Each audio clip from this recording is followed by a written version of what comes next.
Man, oh man, oh man, oh man. Listen. My boy Derek is not here tonight. So automatically, I already off the rip, I'm like, issue 7. I already got a typo in the intro. I apologize. Please. I'm going solo tonight. I'm going rogue. P's going rogue tonight. Who knows what to happen? Derek, there's no one to supervise me. I can do whatever the hell I want. This is going to be one of the most interesting shows. What's up, everybody? Welcome to another issue of Stormwatch, episode 8, with our man Murewa Ayodele. How you doing, Murewa? It's good to be here. I'm really happy. I'm really excited. Maybe this is Derek's way of asking for a raise. You know, it's like, let's see how easy this is. Don't put that out there. I can't afford Derek. What's up to everybody in the chat? Let's say to everybody, what's up to everybody? So got Bernardo Gomez. They have a new origin for that. We'll get to your questions. I'll star that and we'll save that. AJ, what's up? Greetings. Pericles, Dragon Balls in the house. Moody Reese, hello. Welcome. Nate C. Ward, hello. Just everyone. Hello. My boy, Eclectic Blurty Nietzsche. Man, you better have some fire questions because he gave you a lot of material tonight. Look, Lita Trish, always late. Look, this is a black show. I mean, come on. I'm sorry. And I'm Nigerian too, but I'm sorry.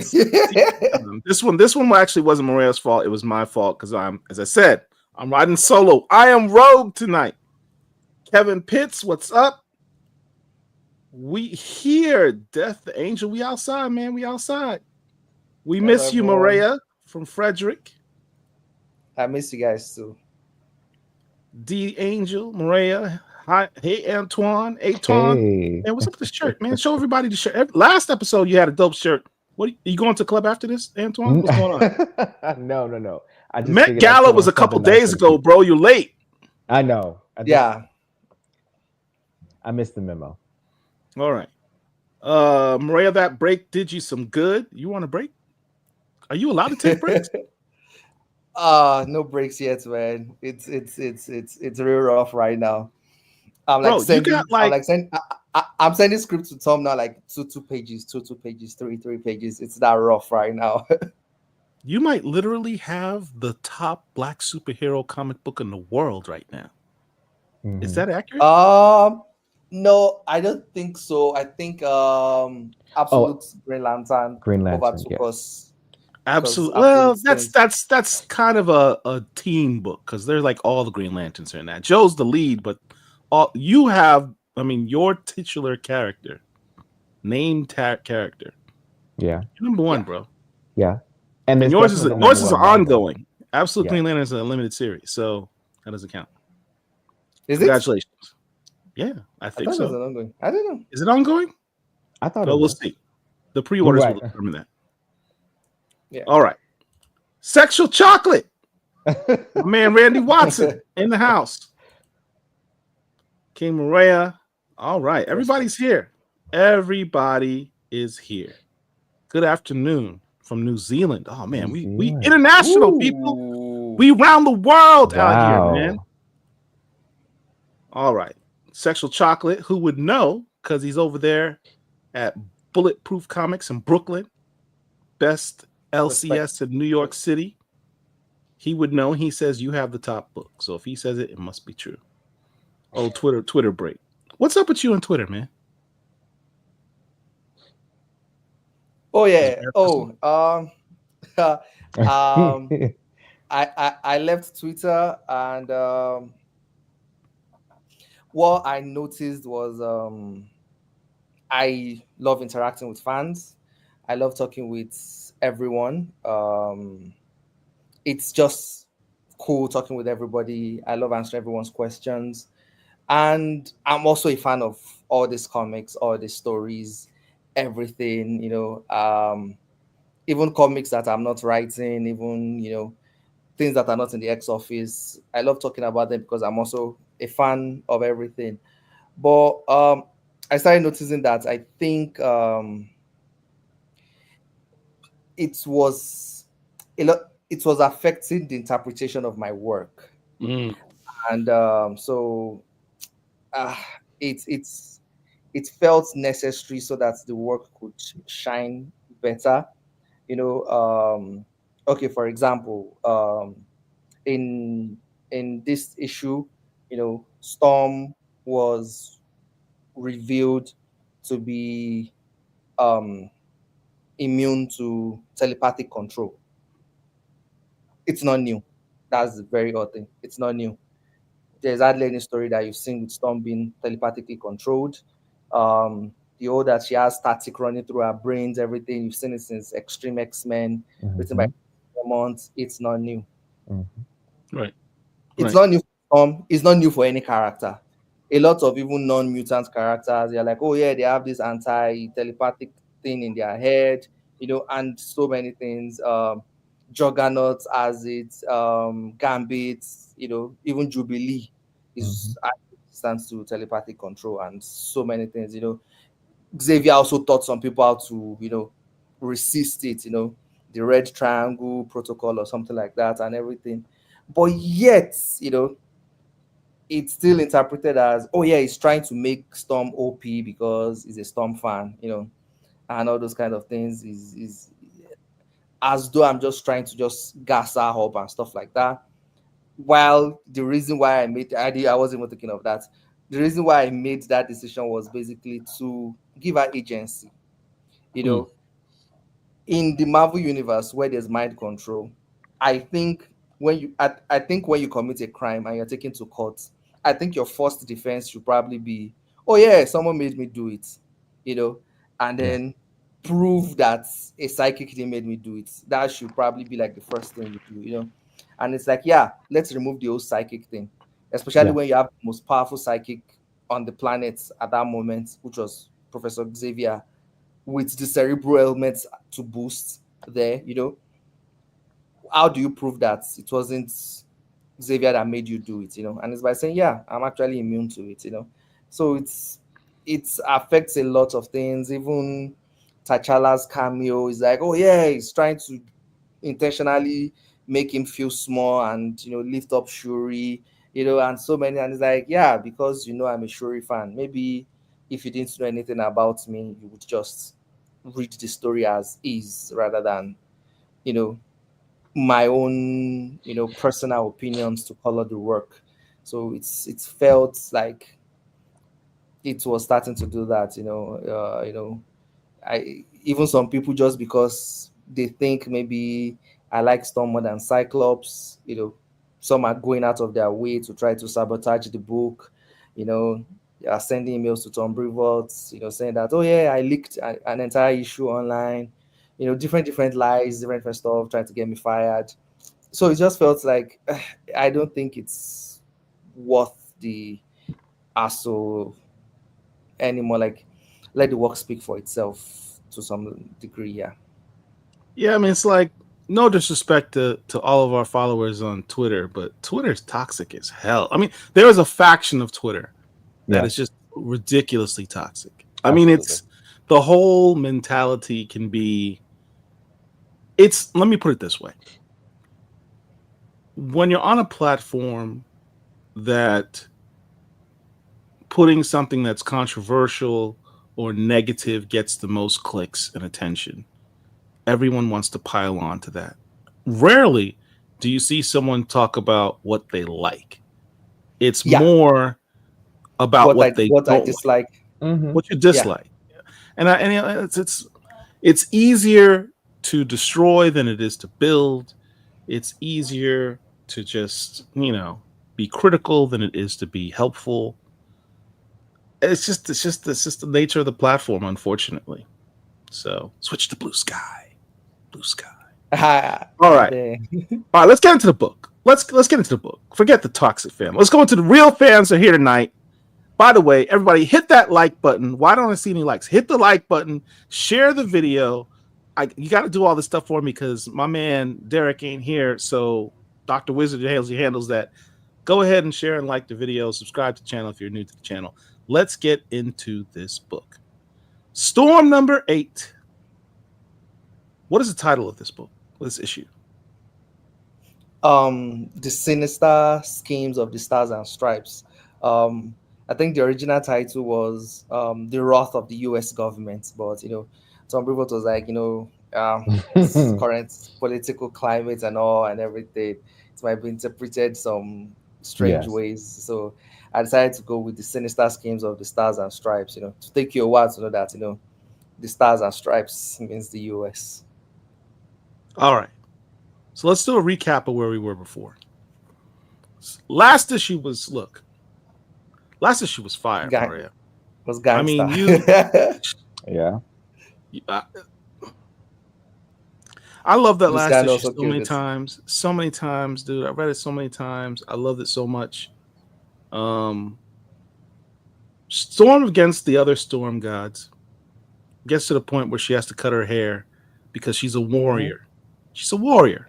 People forget that sometimes. They're like, oh yeah, she's a weather witch, she's a goddess. So no, at the end of the day, Storm's a warrior. Don't get it twisted. She got hands for you. She got knives for you. She got lightning bolts for you. Any which way you want it, she can bring it. She's a warrior. So, they thought they beat her. So she goes back to Storm Sanctuary. Oh no, we ain't done. I'm taking off my earrings. I'm getting my battle armor on. Maggot, go lock down the windows. I'm about to get my stuff, and we about to do some business. And who shows up? God unseen. Thor. Not so fast, my fellow god of storm. We have things to discuss, which brings us to issue 8. Let's start with the covers. You're still getting these multiple fire covers. I don't know what bargain you have made with Devil to get all the best covers on your book, but you ain't had a weak cover yet. Yes, superb. I forgot the name of the third variant cover artist, but he drew one of my favorite arcs in Donny Cates' Thor run. Yeah. I think it's Michele Bandini. Yes. Mm-hmm. And our man Mateus Manahini with his cover A's. Everyone has been fire, not a single whack one yet. All right. So we start out. I am Storm, mistress of the elements. Ever since I was a child, you've spoken to me like a mother whispers sweet words into the ears of her weeping little one. Who is she talking to here? Oh yeah, she's talking to the earth. I think in Life Dream we saw that when she lost her powers, one of the things that hurt her the most was she stopped sensing things from the earth. She stopped hearing the earth speak to her. It felt lonely for her. So it's the earth itself is always speaking to Storm with her powers. So it's something Claremont has always hinted at. All right. I've been clamoring for my man T'Challa since issue 1. Now, I understand. This is a Storm book. Ultimately, we have to tell her story. Unencumbered by him. But I want to get around to him, and I'm glad you finally brought him in. Even for a 2-panel, it was just nice to see my boy out there. Funniest little panel here. Yeah. It's something I also plan to do for Storm in an upcoming issue.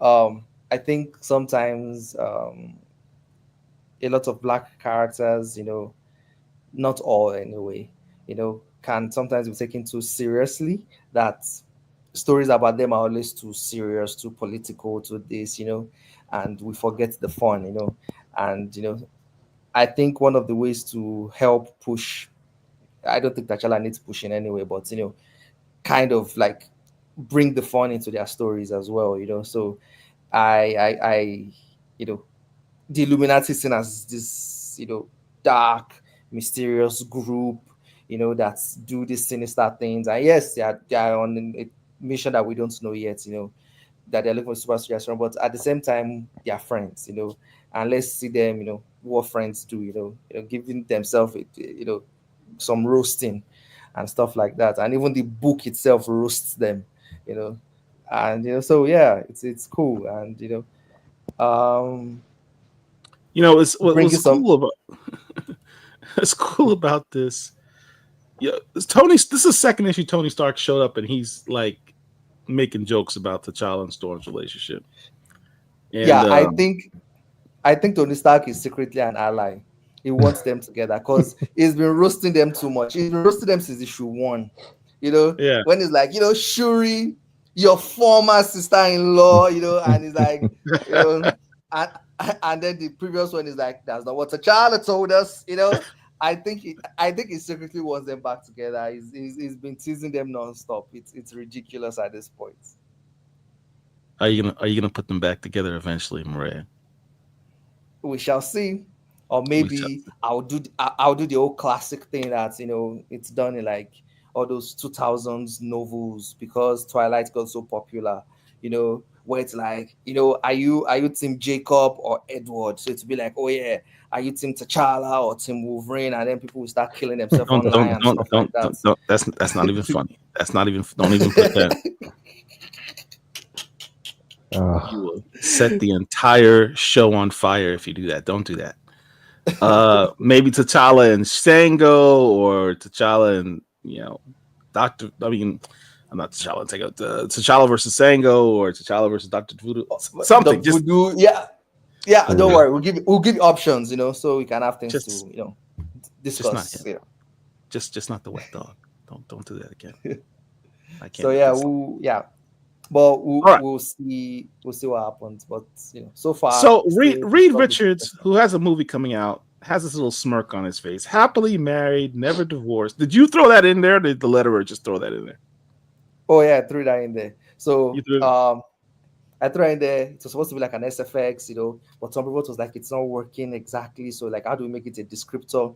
And I'm like, no, we don't want a descriptor. I want it like bold and stuff. So the lecturer's like, oh yeah, let's make it this giant arrow that is like cool and colorful and stuff. So yeah, it's I love it so much. When I was writing it, I kind of giggled. I'm like, man, it kind of messes with the tone a little, but I'm like, yeah, I want it there. I want it there because we've been playing with the SFXs, when someone gets impaled, you see impale, you see God slam, you see this, and it's almost like, yeah, Reed Richards SFX is just happily married, it just oozes of that energy of some sort, So yeah, it's cool, and it's a way of just like dissing the guys at the back there. Arguably, he's happily married. Is Sue happily married? I don't know. Why don't we ask Namor? I think Sue is happily married most of the time. The dynamics have really changed in recent comics. I think they're both happily married now. They're both happily married.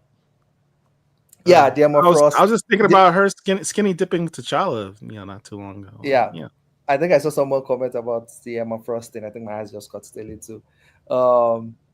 I think Tom Brevoort saw it and is like, Tom Brevoort used to be an editor on Black Panther. So it's like, He said, let me ask the current Black Panther editor. So I think he was also cool with it. And funny thing is, then these people made like a similar kind of joke. Marvel Rivals. Oh yes. So I was like, oh my god, people would think I took it from them, But it's just like a cool job on this side. I'm not even sure quid pro quo. No, stop. Craig. What is this small slither of people still clamoring for Craig the corny dude? I just don't get that. No, I don't think that. I think it's a joke too. Forge, T'Challa, Dr. Voodoo, Eden. People throwing all these names out, and then you have Craig the corny dude. Like, how does that dude rate with the... I don't think Forge is even in the running anymore. I think it's Voodoo. I think it's Voodoo, T'Challa. Yeah. And I know you don't like the third option, but I think Wolverine. I think those are the three options that are more popular. Absolutely not Wolverine. Yeah. But no, I'm just talking facts now. Dr. Voodoo would be a little messy. Right, I'll point out Dr. Voodoo would be a little messy because Voodoo has a thing going on with her homegirl, Monica Rambeau. They have some history. So that would be just... No, and 90210 messy. Yeah, that's Scarlet Witch. And Scarlet Witch was her teammate. I mean, that's just Mhm. that's messy. I thought Now Monica Metsy Rambeau might was Blue sell. Marvel. You said? I said Messi might sell, but that would be messy. Yeah. I know So, yeah. Murewa would do it just to be messy, and just lean back and just watch all the chaos ensue. Yeah. All right, so let's move on. It's cool seeing all the drama. So the main thing I have about this book, whereas the last book was like pure action, this book was pure just Easter eggs. Like you had an Easter egg on almost every panel in this book. It was crazy. Yeah, I'm happy that a lot of people picked up on it. I saw someone made a comment that I really, really like, where someone shared it to me. The person said this reminds them of Free Reign, my favorite anime of all time right now, where they have like these epic episodes, and then they now have like these slower episodes. But if you are not careful, if you skip those slower episodes, the next epic episodes, you are probably going to be confused, because those slow episodes are doing something, but they are very subtle that you don't know they're doing something. What these episodes are doing, like you said, the Easter eggs, they are setting things up. They are giving you the ingredients. So they are giving you the toys. So when the toys start smashing into each other in Thunder War, you'll be like, damn. So yeah. So Thor shows up and he's here with the 411 Storm. Like, all right, check it out. Boom. We got this dude coming. His name is Hadad. He's from like a billion years. She's like, Hadad? No. It's Hadad. A billion years ago. This cat is so bad. I mean, he was before Zeus. He's before any of the storm gods. He was the first. This dude was so mighty, he made eternity his cloak. He took eternity and said, no, I'm making you my cloak. He made death into a war club. The Phoenix Force was his armor and infinity was his shield. And that became a point of contention for some. We had some fans arguing about the Phoenix Force being an armor and how that makes the Phoenix Force the most powerful of them all because she was the armor, or the Phoenix Force was the armor. Excuse me. Yeah, but anyways, Murewa basically just said Hadad back in the day took all the various other gods in the pantheon, all the cosmic entities, and made them his bitch. And I think some people also think it's supposed to be a jab at Phoenix, and it's like eternity is there too. It's a jab against everybody. You called out everybody. Yeah. So, and it's a throwback. It's a throwback to Infinity Gauntlets, where at that time Thanos was the baddest of the bad. And what did he do? He gathered Infinity Stones. So it's now saying that this guy is badder than that epic storyline that we had. That it was gathering, that this guy wasn't gathering Infinity Stones. This guy was gathering the entities, the most powerful, the primordial entities. Like, damn. So, and I was also, which I didn't really review in the last episode of Stormwatch that we did. I was trying to build up Thunder War to be a crossover between Immortal Thor, the Scarlet Witch book, Phoenix, and Storm. So I also needed a villain that I knew could beat all four of them. That if you see all four of them teaming up or going through time and different things just to beat this one person, you are like, yes, he's powerful enough to be able to face all four of them. So I needed Hadad to be that powerful to be able to face all four of them. But I think Immortal Thor has its own storyline going on, which you're going to see announced that the Immortal is no longer mortal or something like that. It's no longer immortal. Scarlet Witch has its own stories going on, and both Phoenix and Storm, there's a particular event coming up soon too, and everything. So so now Storm has to be the one to face it alone, which makes it very creatively interesting for me. as well. So which is very, very fun. Like, okay, now I've created this monster that needed, 4 of the most powerful heroes on in the universe to beat. Now Storm has to be the one to beat this character alone. We should have to start recruiting other people that we don't know and stuff like that. So yeah, it was a creative challenge for me, trying to find a way, like, yeah, how will Storm address this character that is so badass.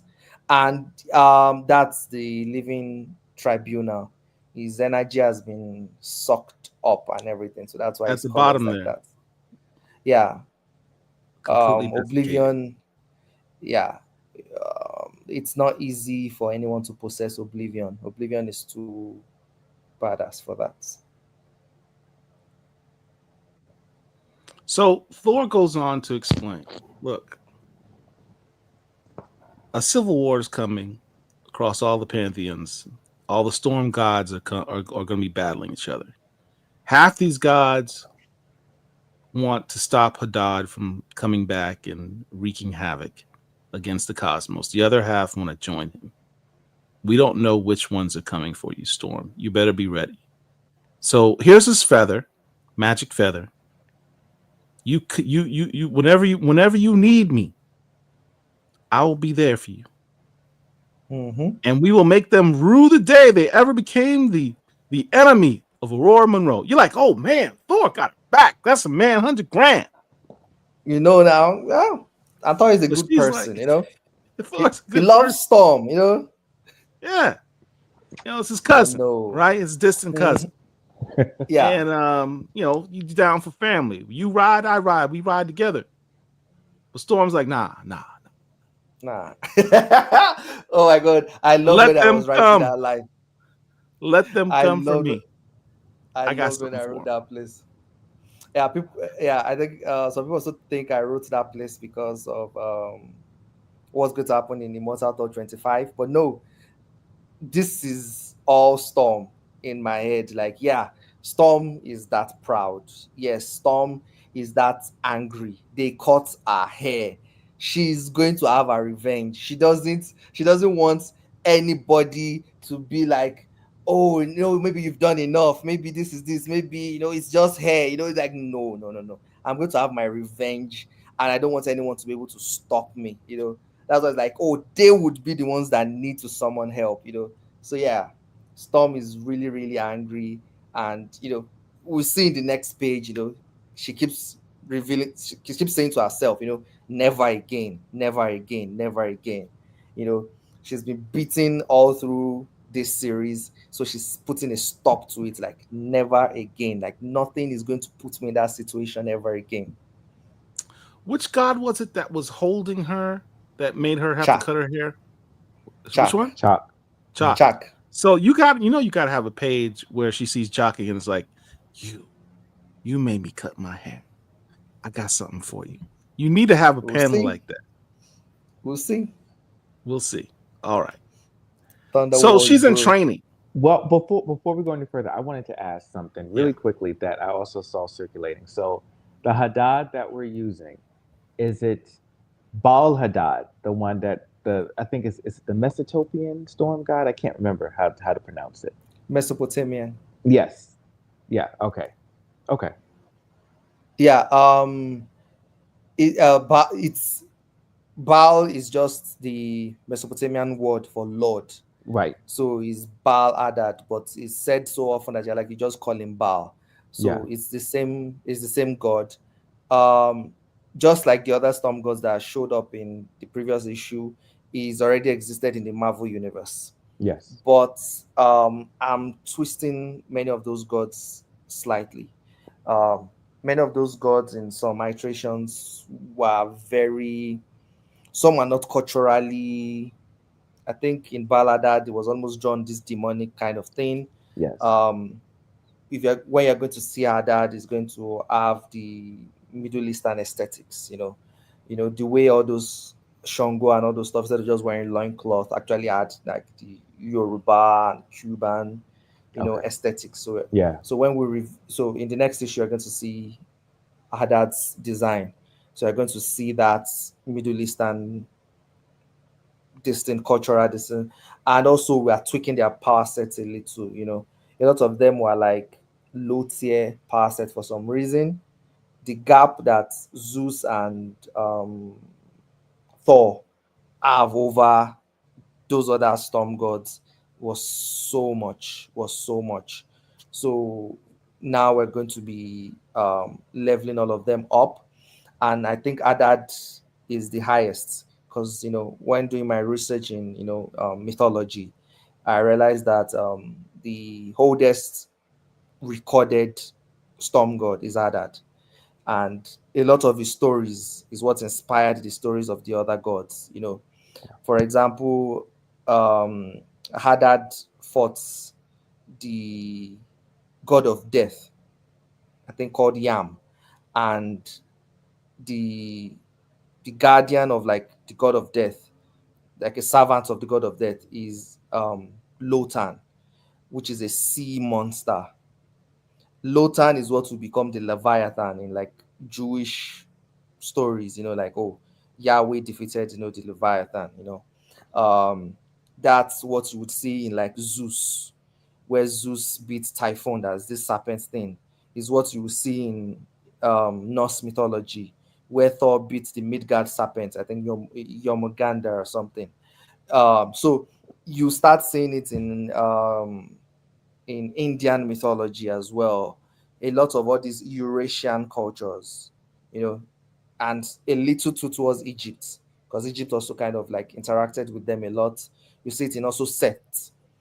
Set is this Egyptian storm god. He also faces a serpent, just the same as Hadad, you know. So so you can say that a lot of Hadad was almost like the template for the other storm gods in real life mythology.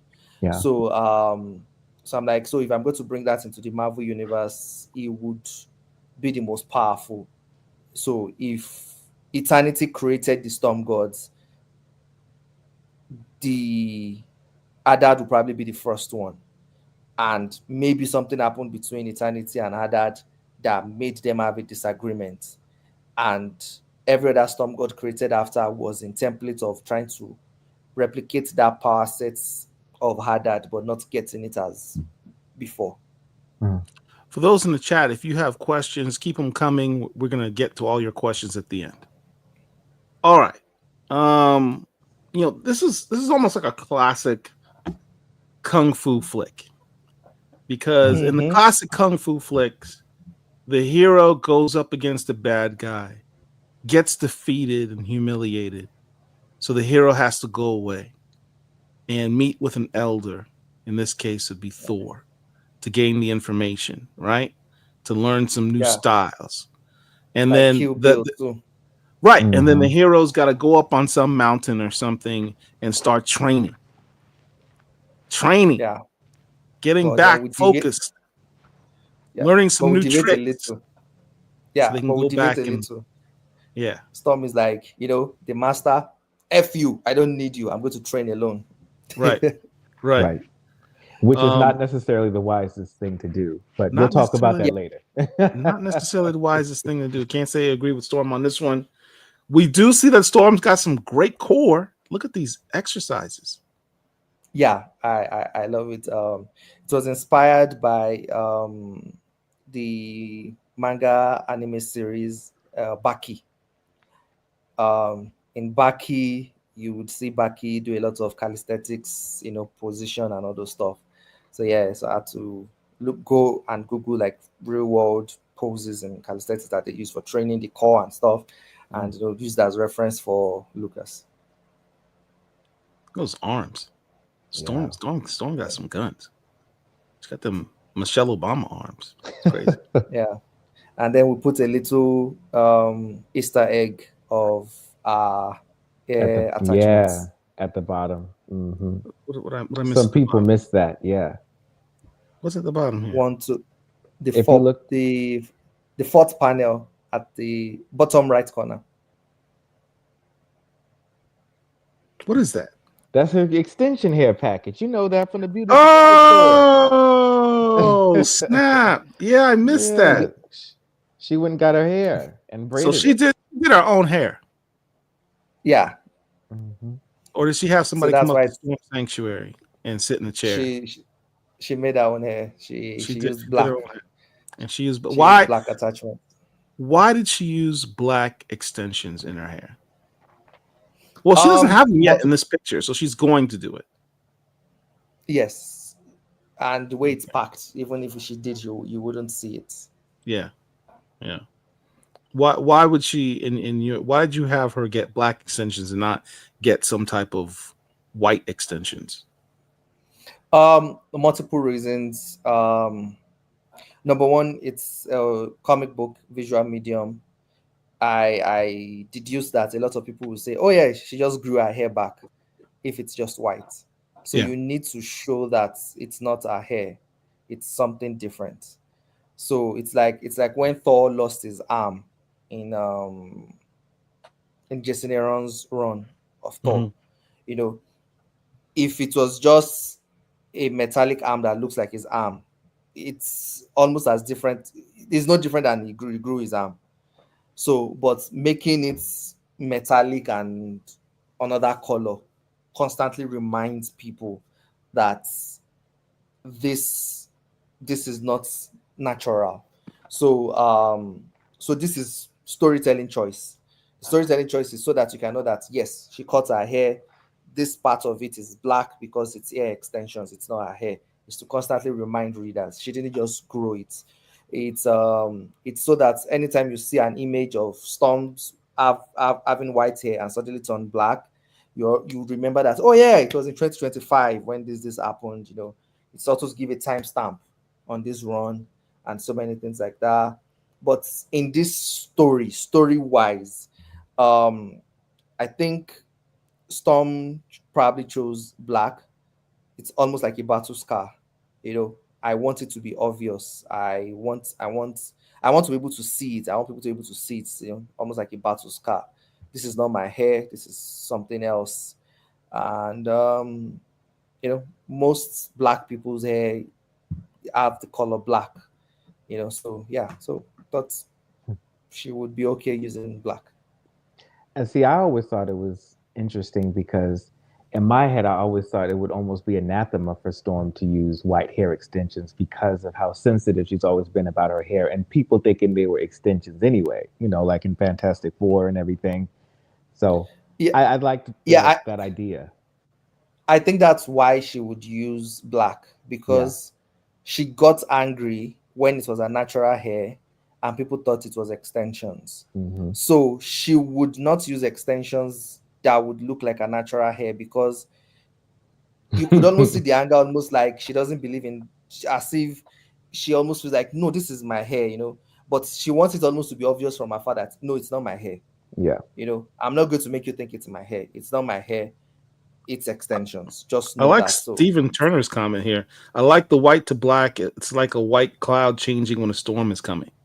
That was deep. yeah, That was deep, Stephen. I love the gradients look. I love the gradients look. Yeah. It's Not cool. just like white and suddenly black, but it gradually fades to black. Yeah. Yeah. And it's never been done. Storm's hair has always been white. I think she wore a Yeah. wig once in Extreme X-Men, a short wig. It was like a Holly Berry play callback. Because Remy was dressed up as 007 or something like that. But yeah, she's never done anything different with her hair as far as coloring. That's cool. Death D the Angel brings up something. The new artist Mario did well, but his texture for Storm's hair needs to be consistent. By the way, panels, because it's important to distinguish from braids, locks, straights. So there is a new artist on this book, Mario Santoro. Yeah, he killed kind it. of your artist too. Yeah, he killed it on his pages. But I hear you. I think we were behind on this issue, so and it was just getting the designs and stuff. So originally, even the braids were like too big. They were big. So Lucas was like, "Yeah, we need to make them small. They're like small. They are small braids, So he now made them small. So but moving on, you're going to see an improvement in the next issue. It's more, the texture and the colors are more consistent. But this one was like really, really. we were on a tight deadline for this, so that's why some of the hair thing, and like you said, this is the first time it's happening, like that we're having even Storm on braids that are this small. I think this is the first time that the braids are this small. She has been on braids before that, but usually bigger. So this is the first time she's on braids this small. So which means there are many, and that the colors also change. So it took a while for the art team to adjust. So, but it's fully adjusted by the next issue, and everything works superbly. Art wise, how was the book split up? Which pages are Lucas and which pages are Mario? The first half, exactly half. The first half is Lucas. He draws everything. The second half, Lucas does the thumbnails. That's the cinematography and all those stuff. And then Mario draws it. It was almost seamless between their two art styles. It's seamless because number one, the art styles do look a little similar. They have almost the same philosophy, and it's also seamless because it's the same colorist. Another reason why it's seamless is because it's Lucas's thumbnails. That means Mario uses camera angles that Lucas would use. Yeah, that makes sense. It makes everything just work. Where did you find this Marco guy? Because look, for the art to be seamless with someone like Lucas Wernick, who's a phenomenal artist, is Marco? I mean, is this his first Marvel book? Mario. Yeah, Mario. This is his first big two book, and I've not even. I might have to ask him. I'm not even seen like an indie book yet, so this might be his first published work. I'm not sure, but this is definitely his first Marvel book, so it's that good. This dude's phenomenal. Now, is the art? Will the art breakdown? Is it going to be like this in subsequent issues too, where they do half and half? No. Subsequent issue is Lucas Wernick. The next one too is Lucas Wernick, and then the next two is now Mario. Okay. Wow. Gotcha. All right. I'm looking forward to seeing more of his art. Yeah. Dude's a beast. So this page right here. This is Mario? No, this is still Lucas. This is still Lucas? But this, you can really see the hair here. Yes. Lucas gets the braids. Right. And I remember you asking early on, you asked the chat, what color should her eyebrows be? Should it be the black or should it be the white? And I like that Lucas went ahead and did the white eyebrows. I just personally always like the white eyebrows to match the hair. I almost had an argument with the colorist for that. I wanted the black one. Really? The white one. Yeah. So I was like, okay, cool. Can leave it white.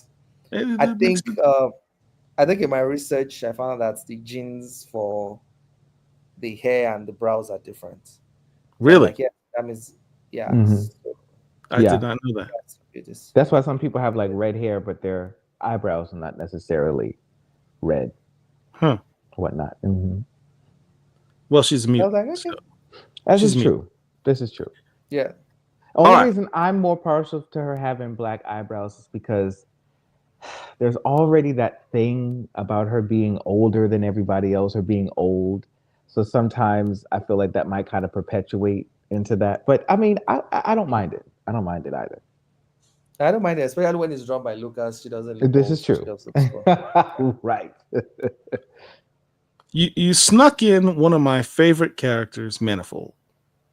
Eden. Oh, I'm not going to say snuck in because he's going to be there moving forward. Just like MAGGOTT was there from, he got into issue 6 and then he continues. Here too, Manifold is coming in and is going to stay. I love that. You said you're a big fan of Shuri.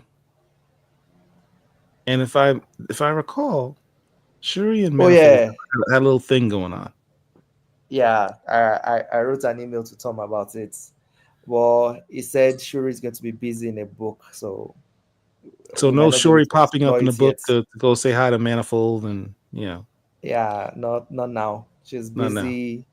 I think I can say it now. I think she's going to be busy in Imperial. which I'm very happy. When I heard it, I was so happy because you know all the Shuri haters. I don't like talking about haters, but all the Shuri haters was like, "F you," you know. She's going to be with Ickman, you know. All the you know, this. I'm like, yeah, Ickman is going to give her all the good stuff. Yeah, F you. Shuri is getting the push, you know. You see, So I was like, Charlotte. so I was like, if I don't get Shuri, Ickman gets Shuri. Yeah, good.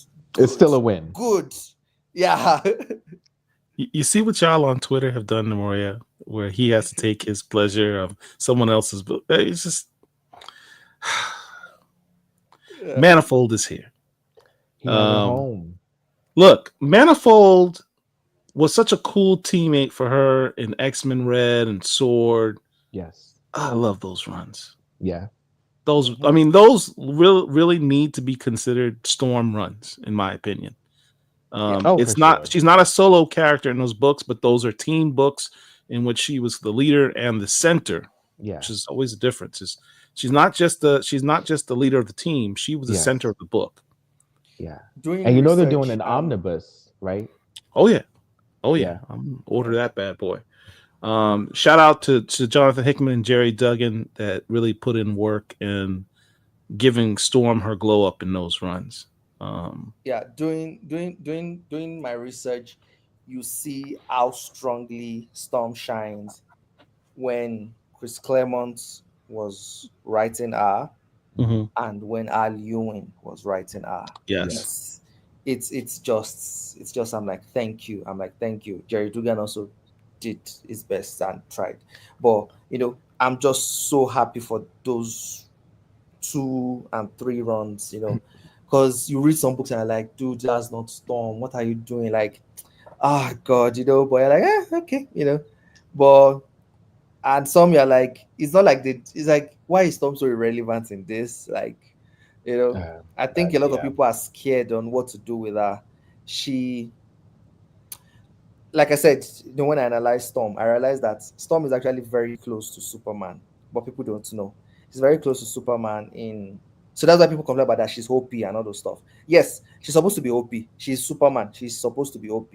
That's the point. It's just that the stories you have to tell about her now become different because it's like why you're writing Superman and stuff.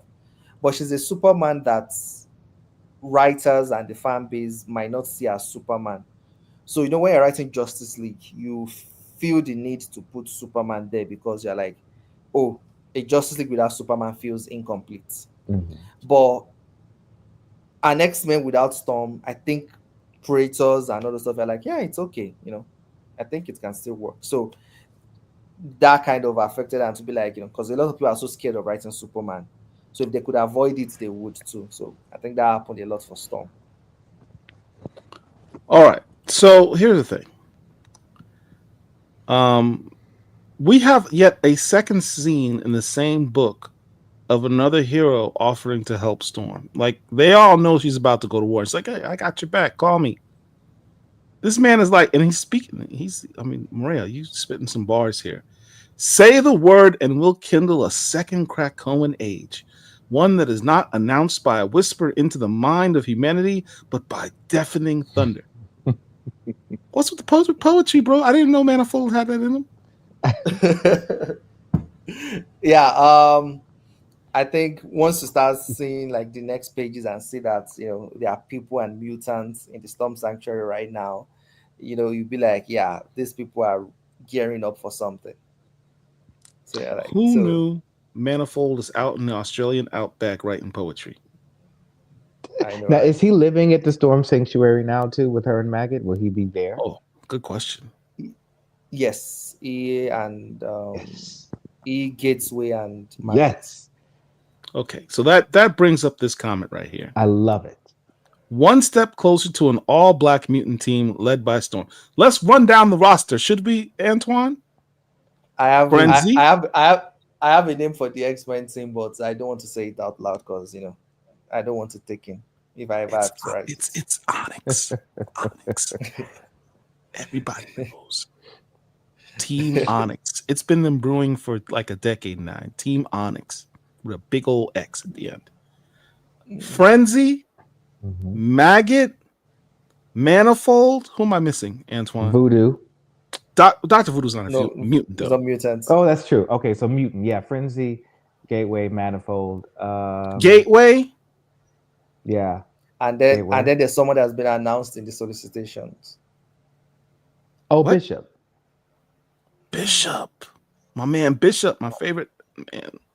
Yes, Bishop, Storm number as the 10. leader. Do y'all understand what Morea's bringing down to you? Oh, he's having a power outage again. Just Okay, I'll be understand. back in like 1 minute. He's got to change whatever he's got to change there. But understand, y'all. Huge deal. Murewa slowly keep this on the low. Just us and you. All right, just between us. Murewa's building something here. It's a slow burn, but he's building something on the low. Please do not blab that out to everybody out on the internet streets, so they start throwing the man a bunch of hate, saying he's coming out with the Black X-Men team. What kind of racist stuff is this? We don't want no DEI Black racist X-Men team. We don't want that. Back in my day, we had an all-white X-Men team and we liked it. Right, with a token black character. The one token black. Look, we're not trying to go back to those times. So keep it's a new day. Low, but understand, my man's building something. Shh. Yes. And our continued support is very important so that this kind of thing continues. Yeah. Yeah. Keep your pre-orders up. Yeah. Keep your pre-orders up. Yeah. While we're taking this little breaky break, why don't you go pull out your cell phones, pull up your favorite LCS, and go ahead and pre-order issues 9 and 10. Go ahead and do that now.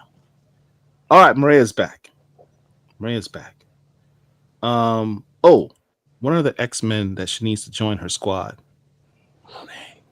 Well, I thought that Monet was supposed to be going to Uncanny.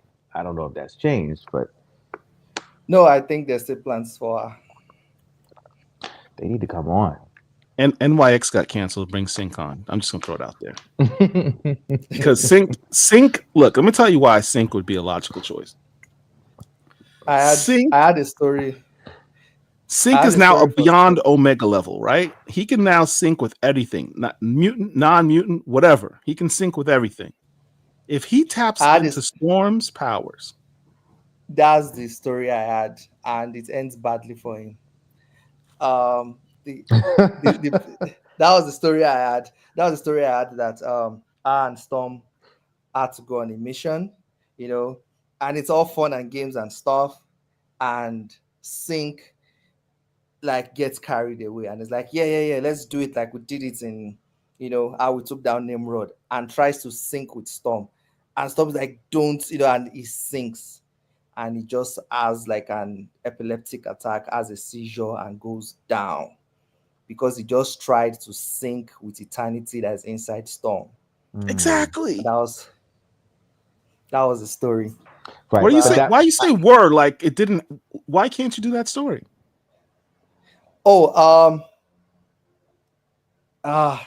can't say the full reason. It's sounds spoilery. All right, fine.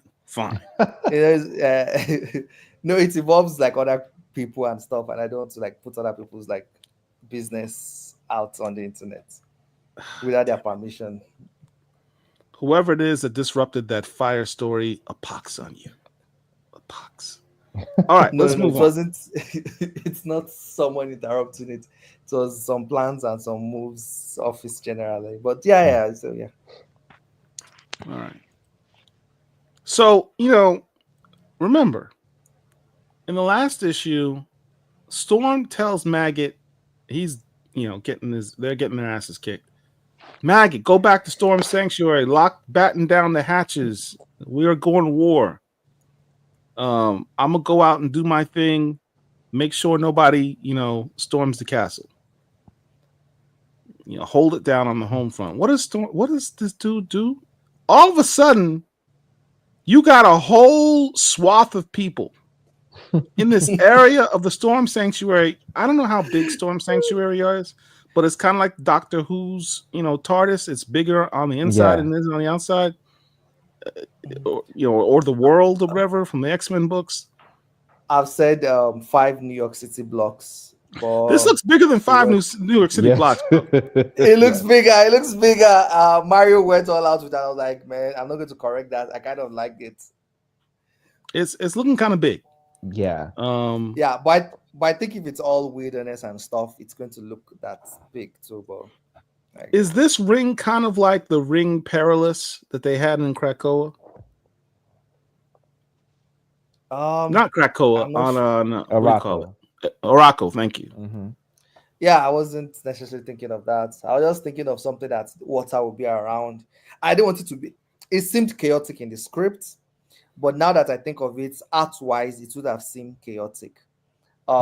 This page was supposed to have MAGGOTT holding up Jeff the Land Shark, and then after he throws Jeff the Land Shark into the pool of water like a full ball, like yeah, and Jeff the Land Shark is like yeah, let's get it some bloody mayhem, as they have fun and stuff. But it seemed very chaotic in the scripts because this page alone was like 2 pages of descriptions and stuff.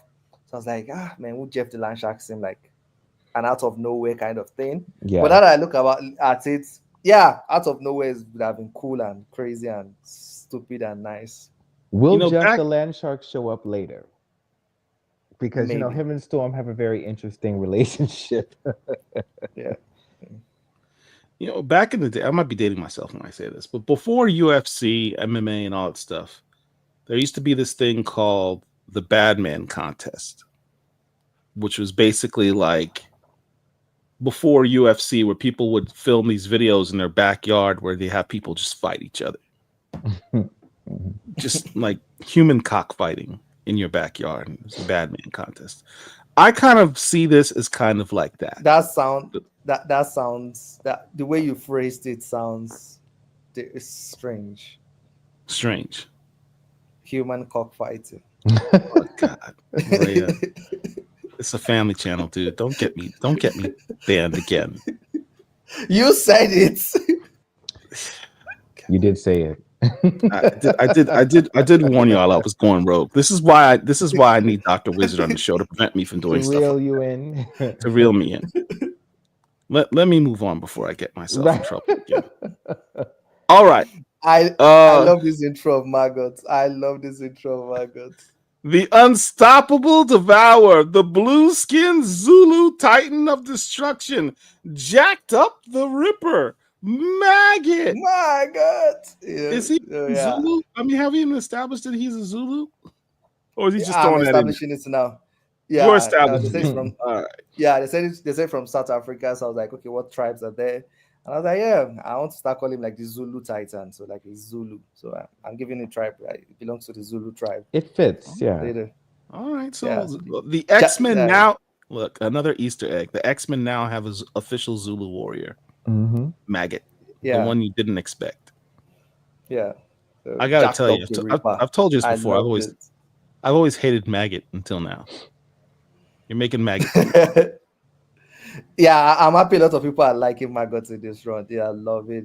And I'm happy because I like him. I like his power sets and everything. And every ranking and top 10 list that every of these channels and stuff do about the most disgusting mutant you've ever seen and all those stuff is always MAGGOTT. And I kind of like it for him. Like, yeah, I'm like, yeah, I love this. I love this so much. All right.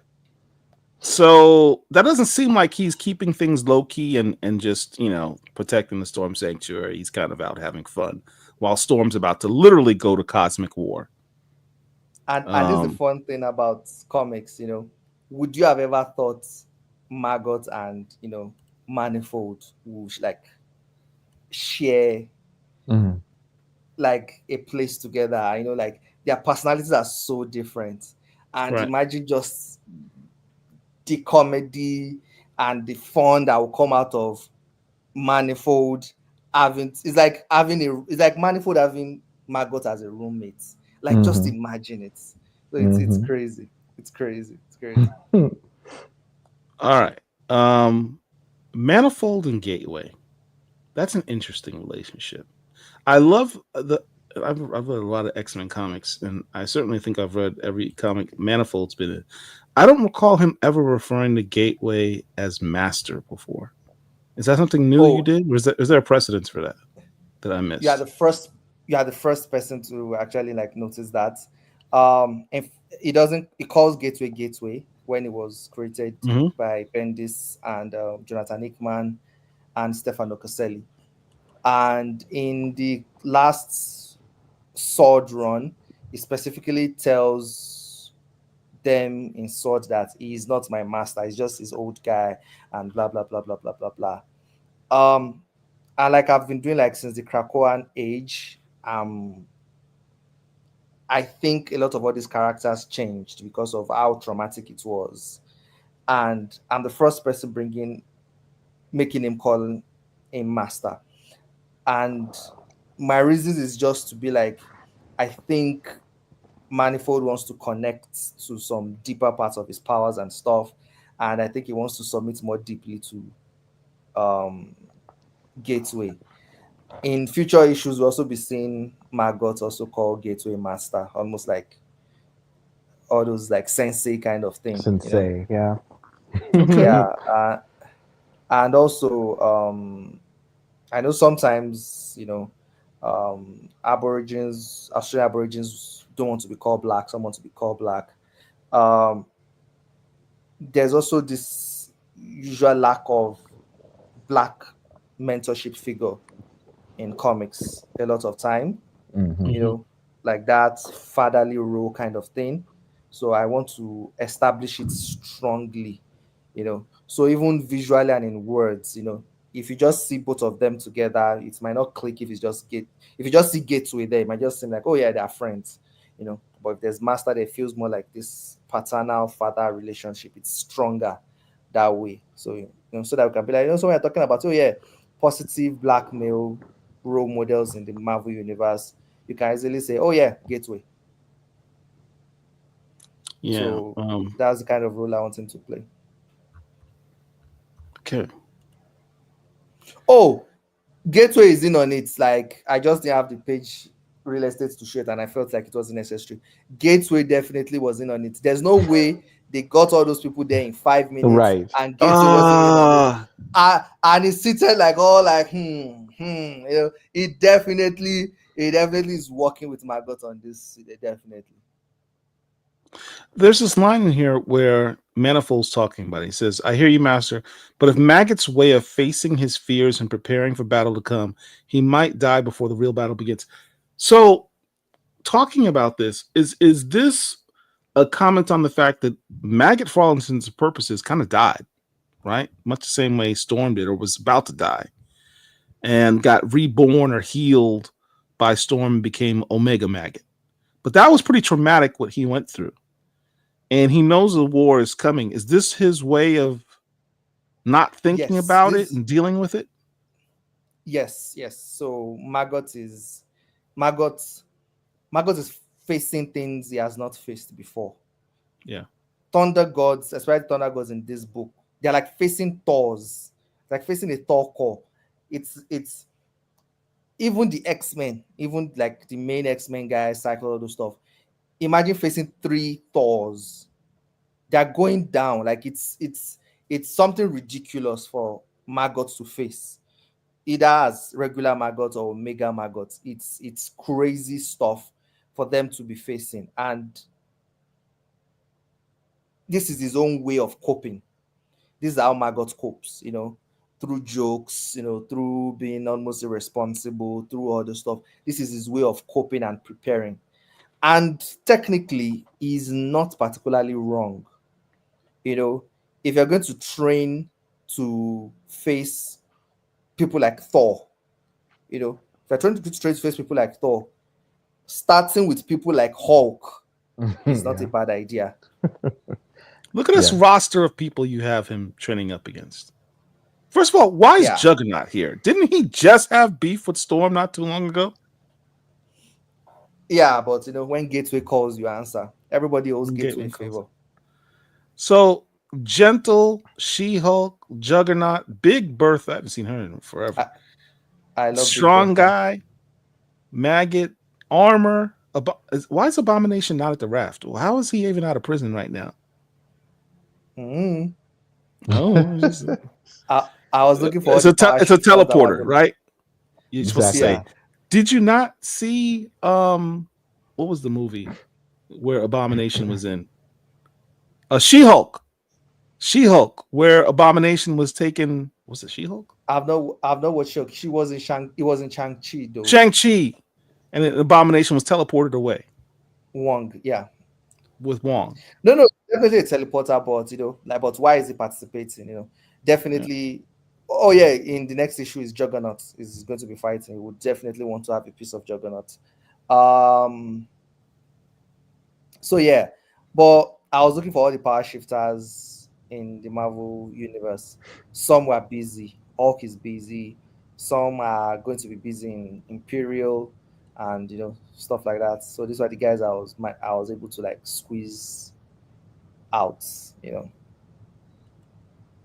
All right. This particular thing made me realize, thank God it was drawn differently, how similar Strong Guy and Maggott's design actually is. Yep. I didn't know before.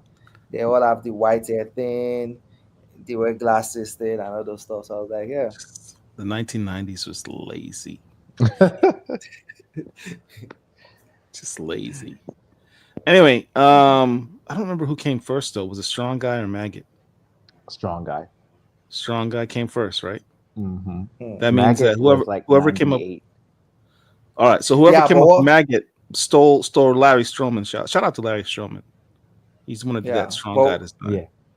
Yeah, but what made Maggot unique wasn't the glasses and the hair; it was the slugs. Yes. Yeah. Maggot's so weird, but you're making him cool, so you're rehabilitating the character in my eyes. But we have a new member for Team Onyx or X-Men Obsidian, whichever team name you go with. Gentle is a potential candidate. Join the team. He's like, I don't know. We'll see. I don't know about Gentle. He kind of betrayed Storm. He might still be in the doghouse, honestly. And it's not weird enough. It's not weird enough. So Storm gets caught by the feds, or she gets called in by the feds, right? It's innocent thing, just we just want to see your books, just you're a superhero, you're an Avenger, we're the FBI, let's just see your books. Nothing special, no big deal, nothing serious. She has no idea why they're calling her. But to her credit, because we saw in the previous picture, right? When she was preparing to come out there, she had her whole suitcase, briefcase. Look, I'm an attorney. Like she out here preparing. This is a different type of war. This is legal war. Yeah. She's got her sword and her shield right there. She's got all her papers lined up in documentation. What do you want to ask me about? I'm ready for it. But even in that, I think this issue was a very interesting character study for me for a lot of different reasons that I'll get into more later. But just like she turned down Thor's help and Eden's help, who shows up to the FBI without legal representation? Nobody does that. She's very confident in herself. And to her credit, she was indeed prepared for every contingency she thought. I also, yeah. Okay, so where I was going in my headspace, we would see our lawyer in the next issue. Now, where I was coming from with this is Storm is Black American, but she didn't grow up in America. Right. Now, I think, not to make assumptions, but just from my own little understanding, is as an African American, you would not trust the feds as much as a Kenyan or a Nigerian would.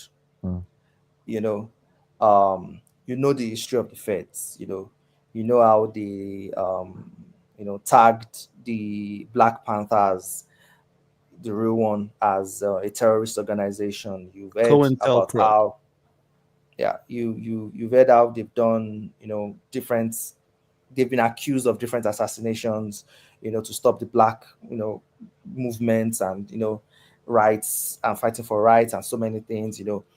You kind of know that, when you're a Black person, facing the feds, you have to be like super careful, say nothing or have your lawyer with you, that kind of thing. But this is someone that grew up in Africa. So she's like, we'll talk this out, as people to people, that kind of thing. So she's coming with a different mentality. She's coming with the mentality of, what, I'm going to be all prepared and stuff. I'm going to be all this, I'm the law as an Avenger. They're also the law. This is us just sharing information and stuff about what we do. So it feels like it's, we're talking as almost semi-equals kind of thing. But yeah, so people are asking what happened with She-Hulk. Was she not available? She was just at Storm Sanctuary.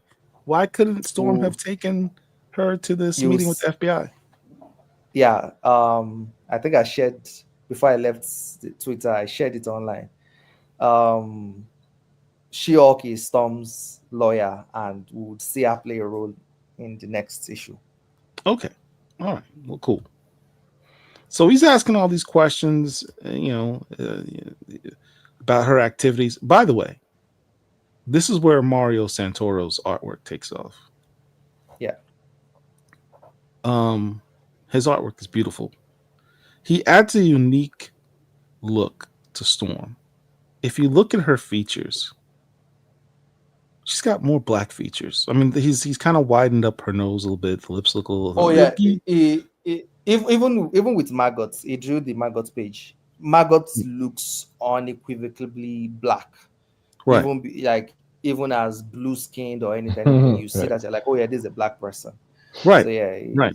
It really gets all that. And let me tell you why that. I'm glad you brought the maggot as an example. There's actually a lot of black characters that are X-Men or mutants or what have you. A lot more than many people realize. But oftentimes these characters have different color skin. Necra, and you just don't notice, and you don't know. Necra's black, but her skin is white. Blink, yes, who's been in the X-Men movies, always portrayed as an Asian woman. She's actually black. She's from the Bahamas or Barbados, one of the two. Barbados, yeah. I think it's Barbados. What's her face? Bling. She's Diamond. You can't tell what she looks like. There's just countless characters that are black that are mutants, and because of their mutation, they hide those features. So it was cool to see someone draw those features so you can unequivocally know, hey, this person is black, despite whatever color they are. So, shout out to Mario for that. So he's asking all these questions, and it seems like we talked about this before. You keep dropping all these Easter eggs in every issue, every panel in this book. We finally find out some more about the Storm Sanctuary. What's it run on? We find out who built it. Talk about that. Who built the Storm Sanctuary? How'd you come up with that? It's a mixture of some of the smartest engineers in the Marvel universe and characters that I actually do like. And number one is Tony Stark. And it's the reason why they are both on the Avengers. That's one, and they are both of them are the ones that discovered the kaiju in Storm 1. And that's what starts up the Storm Sanctuary. That's the power source. So that's the link for Tony Stark. Moon Girl is the smartest person in the Marvel universe. That's canon. So yeah, you want to do something real crazy that even Tony Stark in issue 1 was like, I'm not sure I understand how everything is working because this thing is really cutting edge. Yeah, you call Lunella to be like, what's up? And if you want some little extra technology from the direction that most people are not thinking, because people think of Wakanda tech and they always think vibranium, but it's not just vibranium. It's the fact that for centuries they were secluded from the world, and that means their way of even approaching technology itself is different. So it's not even just about the vibranium. Let's say, the way everybody else learns to generate electricity was through electromagnetic induction, magnets and copper coils. They probably created the way of generating electricity in a whole different way. Maybe it was by, I don't know, running piston something, and maybe Dave from the very jump always had this way of generating electricity that's completely different, because they didn't share the knowledge, and it's like, so they have a different way of thinking technology wise. So if you want to build something really, really sophisticated like that, like, okay, let's have you on board. So that's where that combination kind of comes in. You have the smartest person in the Marvel universe, you have someone that was with Storm where they discovered that thing, and someone that would think outside the box, that would think differently from other people, someone that would give an outside perspective, because it's not just another smart person. If it's Reed or any other person, it's like, Reed is extremely smart, but combination of Lunella and Stark would probably think of it, but Shuri or someone from Wakanda would probably have a totally different perspective to it. So what I was curious about also is we know that Storm number 1 kind of kicked off the Storm Sanctuary becoming what it is.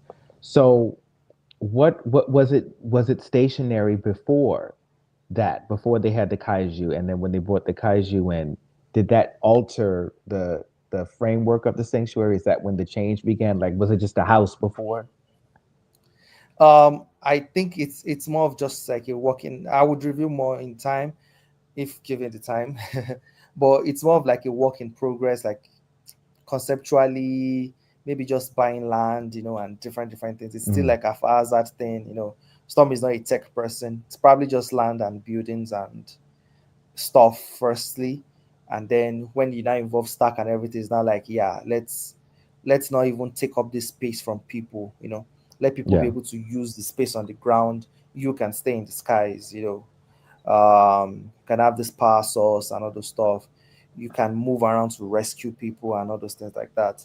I think I still keep seeing questions of, why isn't Storm housing people? And it's like, it's a sanctuary. It's a sanctuary. It's like a bomb shelter. People don't live in bomb shelters. It defeats the purpose. So imagine this. Oh, Storm makes the Storm Sanctuary open to people of Atlanta. People in Atlanta are now living in the Storm Sanctuary, so it's filled up to the brim, right? And that ain't what you want from people in Atlanta. and an emergency happens in Japan, and maybe an earthquake or a tsunami, and she has to go there to rescue people, give them, house them for a little while everything is being rebuilt. So what do? Do you tell people that, people living in the Storm Sanctuary, and say, oh, sorry, can you guys leave your houses and abode for 3 months while I go and rescue some people? It's not practical. So people can't live there. A large number of group of people can't live there permanently. It has to always be a temporary situation,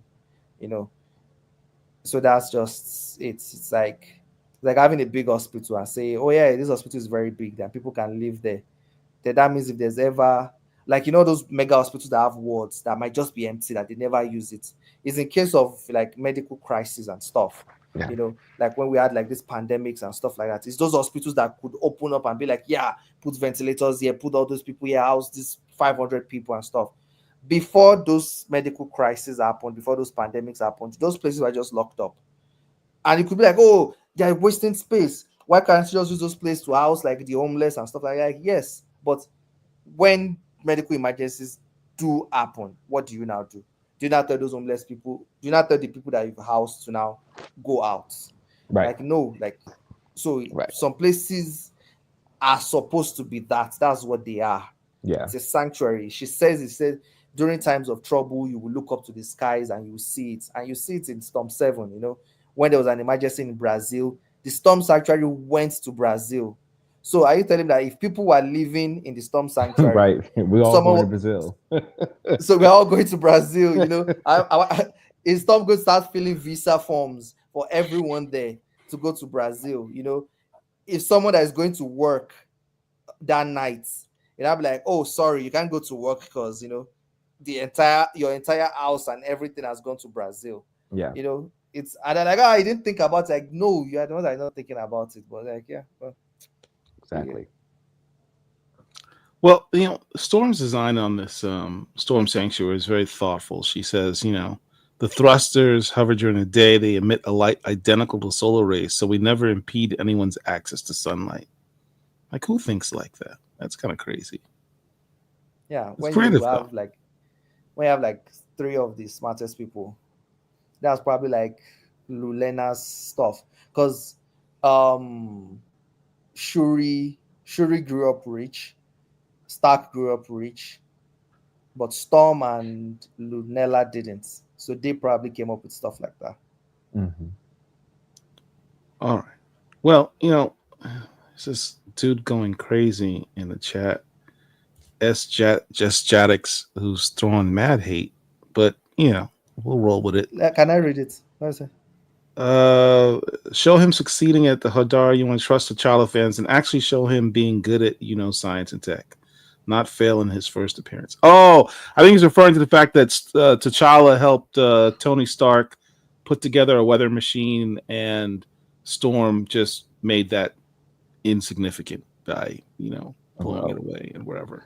What can you expect? Yeah. But Tony helped build a machine. Tony kind of Tony hasn't succeeded. Tony hasn't succeeded in anything in this series as well. At all. But he's been a failure after failure. Yeah, until this, and it's fine. I mean, everybody's been failing in this series so far. Storm hasn't really won anything either. Storm hasn't won anything. I don't think she has won any battle. She hasn't. Yeah. Not particularly. I don't think she has won any battle. That's right. Except everyone, except the pirates. Except the pirates, which is like, anybody can beat the pirates. Right. Like small even work. Globe can beat the pirates. Like those are just like regular people. Let's recap. Storm got irradiated. She was dying. She was vomiting. She then got impaled and actually died. Mm-hmm. Maggot got eviscerated. Everyone's taking L's in this book left and right. Eternity takes over her body, and she's crying and all those stuff. Like, dude, like half of the things that happened to Storm, if it happened to T'Challa in this book, you would even hate me more. It's like everybody's taking L's in this book. You have to understand, Maria's writing is such as he likes to torture people. And that's the funny thing. Okay, this a slight digression. Remember when Cyclops people said I hated Cyclops because of X-MANHUNT? Yeah. And now when did I read this issue, they're like, yeah, Cyclops told us. Cyclops was right. I was like, duh, that's what I was telling you. You said Cyclops was right, but you thought, yeah, you hate Cyclops. Like, Cyclops was right. Nothing good will come of helping Charles. Kevin says Tony sabotaged the machine to get Storm. That's funny. Yeah, probably. Because I think Tony is trying to get them together. All right, let's move on to the next one here. And that's why Tony, now the joke in issue 7 would make more sense now. Tony's the one that did the security system, and he's saying you need better security system because of course because he built a security system, he knows how to get into the EPOs and all those stuff. Yeah. All right. Oh, this part was so funny. Look, you had people all in their feelings about this part. And it's funny. She says, this has been I am immune to telepathy. Let's read this to those people. So, I am immune to telepathy. We long discovered. Let's reiterate that part. We long discovered, and prior to this issue, as in Murewa Ayodele did not create the concept. He got it from someone else. We have long discovered my friends Gambit and Jubilee are immune to telepathy because of the latent energy that always surging through their bodies and brains. I endeavor to always maintain the same to keep myself immune to telepathic control. Let me just talk about that last little part. I endeavor to always maintain the same to keep myself immune. It doesn't mean she has a natural immunity. She's not naturally immune to it. She has to deliberately be active. She has to deliberately keep her energy at a certain level to make herself immune to telepathy. So when you go back, go ahead. So for example, if someone knocks Storm unconscious, or if you sedate her, she loses that immunity because she can't actively do it. She has to actively do it. Like, even for Jubilee and Gambit, it's not even active. It's passive for them. They just have it. For Storm, she has to actively do it, and it's like, oh man, it's making her OP, and it's like, no, like this has been since Extreme X-Men. This has been everywhere, like, to like, oh, and like, well, no problem. But I think people love Storm, and they don't want to admit they love Storm, because I think because this is issue 8, and people are still reading it. So I think that's just it. So I think they love Storm. They just want to admit it yet. I agree. I think, and the other reason to me that this was so funny is because, as we see later on in the issue, like, she literally just walked right into the trap and had no awareness that she was walking into the trap. Yeah, even us saying this was not even supposed to be a flex. It's supposed to be a bad thing to it. Right. People. Yeah, we'll go through the questions. We'll get to the questions. I'm starting all the questions, but I just thought there was, people are going off crazy on the internet. How dare Murewa does it again and making her OP? I was like, dude, read the comics, bro. Read the comics before you post, please. Yeah, and that particular statement was not even like a good thing. That was our messing up, because now they're like, oh, you have no alibi. It's like, like, we got you. So that means you did it of your own free will. Yep. Oh, you're in trouble now. That was funny. This is a beautiful scene that Mario drew. This is great. I love how the hair moves. Yeah. He does need to work on the braids a bit. And the little pen. And that little pen that flies off. Oh yeah, I see that. I didn't even see that. Yeah, that's dope. All right, but as it turns out, it's not about her citizenship status. It's not about her battles with the Avengers. It's not about her battles with the X-Men. It's not about the crimes that she committed as a kid in Egypt that the FBI is curious about. It's the one thing she didn't even think about. Oh, by the way, you harbored a wanted federal fugitive in Charles Xavier. People thought we forgot. Yeah, people thought we forgot because she literally forgot. She has files and boxes of files, and is like, I have everything from the Avengers. Dr. Doom this. I don't need a lawyer because I'm well prepared. Yeah, but what the thing that you did 2 weeks ago? Right. That's what we're asking you about, actually. Oh, that. Well, yeah, you're under arrest. Yeah. So it was funny to me when people were saying issue 6 and like, yeah, she never suffers consequences for her actions. She's going to harbor Charles Xavier and get scot-free. I was just laughing because I couldn't say anything and spoil the story. Like, yeah, she's not going to suffer any consequences. Yeah. Okay, cool. Yeah.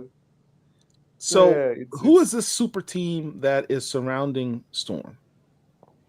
I think Storm should sue the FBI for child labor because there's literally a child behind her. The one with the aquarium on the head, right? The fetus. Yeah. We had some questions about that in the chat. So that is all of Storm 8. This page. Final page, she's getting arrested by the feds. By the way, this alien dude, are we going to find out more about his planet and where he's from and how he ended up becoming a Fed? Well, I don't want to talk about his planet, but we don't know yet. We'll see. But the reason I don't talk about his planet yet is it's more about what it represents. I hope I don't get too political on this, but you know how. Please, Lord help me. Okay, you know how I'm not American, so please You're forgive not? me I if thought you were from Jersey, dude. so please forgive me if I make any miss anything. You can correct me and anything. But you know how some people almost tell Black Americans like they should go back to Africa, Yes. and you even see some Black Americans too also saying, "I think it's better for us to go back to Africa because this place is messed up and stuff," you know. And the people telling Black Americans to go back to Africa, some are Italians that immigrated much, much, much, much later. Like Black Americans came way before a lot of demographic, but because they share the same skin, you know, with white people, and it's they get to lecture you and stuff, you know. There's a prominent person in politics right now, in the US politics right now, you know, that gets to dictate what America should be, what everything should be, and says a lot of, you know, big things. And that person is an immigrant, is from South Africa. And even in South Africa, that person is not a native of South Africa. So it's like almost like a double immigration kind of thing. And yes, that person gets to, you know, say things about America and Black people and so many and stuff like that. And it's just, you know, it's that irony that I want to reflect here.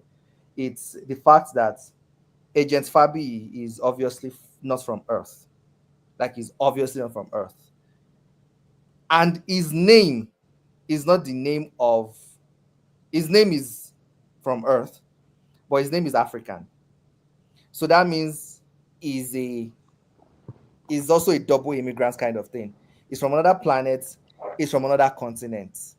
So, and yet he's the one saying things like in America, in my America, you know, and he's the one, you know, talking to a mutant, a Black person, you know, and also as an FBI, if you know what FBI has done to Black people and In a lot of stuff. America, And yeah, we call so that a and coon. so Or yeah. muskrat, apparently. So yeah, so it's all that playing together and everything. But I do think genuinely, compared to like some other people, I do think that genuinely it thinks it's doing good. It thinks it's upholding the law. It thinks is upholding what America should be. Yeah. The irony. Fabi. Yeah, it's All just the right. blind spot of not being able to see it. That's yeah. So, next issue, issue 9. I think you promised us last time that issue 9 had something big happening. What's going on in issue 9? Oh man, issue 9 is crazy. Issue 9, we see some of the contestants of MAGGOTT fights. Storm is in jail. Storm is in jail. Is in jail. So yeah, that was The solicit says Eternity has grown desperate. He abducts a powerful cosmic entity and hides them in Storm Sanctuary. Who is this cosmic entity, and how will this act complicate the FBI's ongoing investigation into Storm? So, yeah. So Storm is in jail. Storm's going to be in jail. That was very scary to write because you know a Black woman, a Black person in prison, an American prison felt problematic. So it took a while to write that and trying to be respectful and everything. Um, the investigation continues as they continue to question Storm and so many things. So yeah, Limbo comes into place. Okay. Limbo comes into play. You wouldn't know how, but yeah. Um, Eternity finally shows back up. Yeah, I saw that a lot of people think I forgot about Eternity for some weird reason. Um, they've forgotten that in issue 1 you saw Eternity, you didn't see Eternity again until issue 4's last page and issue 5. So I didn't forget about Eternity. Storm doesn't know about Eternity yet. There is nothing, as we've not forgotten. That's confrontation, that's reaction that you're looking for is happening in 9 and 10. If you have been following the solicitations, we've not been mentioning Eternity until issue 9. Even the cover shows it. All of a sudden, you now see Eternity now. So issue 9 is where we finally see Eternity show back up. We'll see a little reaction of Storm to her, a little confrontation, reaction, 10 moving forward and stuff like that. So we've not forgotten about that at all. Yeah. So it's a very it's jam-packed. 9 is jam-packed. 10 is when Thunder War begins. And I want to beg everyone, tell the guys reading Spider-Man, tell everybody, if you're not doing anything, even if you hate Storm, everything, come and read Thunder War. That's Storm 10. So is issue 9 the beginning of Thunder War? Issue 10. It's issue 10. Issue 10? Okay. All right. Steve Turner already has the hashtag that needs to go out this month until issue 9 drops. Free Storm. Let's hashtag Free Storm. Free Storm. Okay. Steve, thank you for the super chat. Appreciate the bail money. That's nice. If anybody else wants to drop a super chat to the Black Comic Lords, thank you. It helps us to keep the channel alive, pay these bills, and keep Storm out of jail. And keep Storm out of jail. Apparently, we got to hire her a lawyer. I might have to do some pro bono work for her. All right. Anything else? Look at these covers, man. Beautiful. No, they're all beautiful, but this one on the right, this Jeff DeCall, 1 in 25, is sold out everywhere. I know I've looked. Yeah, I'm not happy about that because that covers calling my soul. I'm not going to give any reaction, yes or no, but what are your theories to the cosmic entity that Eternity has abducted?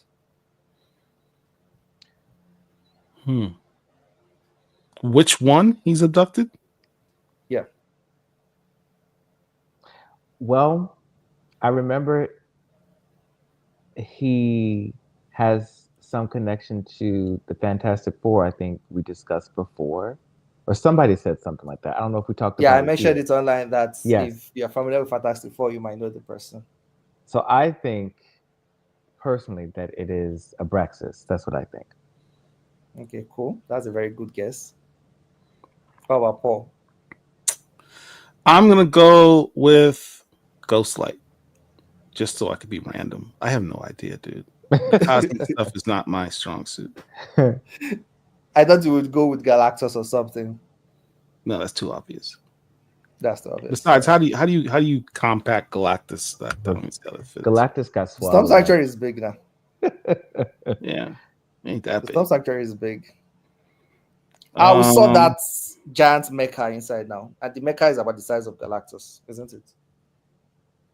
Oh, everyone's tripping over Thunder War. Thunder War's gonna tell your cover guy to make sure he makes a cool Thunder War logo design thing to go on the covers. Celebrate Thunder War. Yeah, I told Marvel. I hope they do it. That there's going to be a Thunder War banner. Are we going to get a new not postcard, but a new, what you call it, for the titles, like we have for the last 10? New title? What's that? You know, like the title cards that we've gotten. Like the first one that we got back in August was like had the titles of the issues 1 through 5. And then 6 through 10. A trade?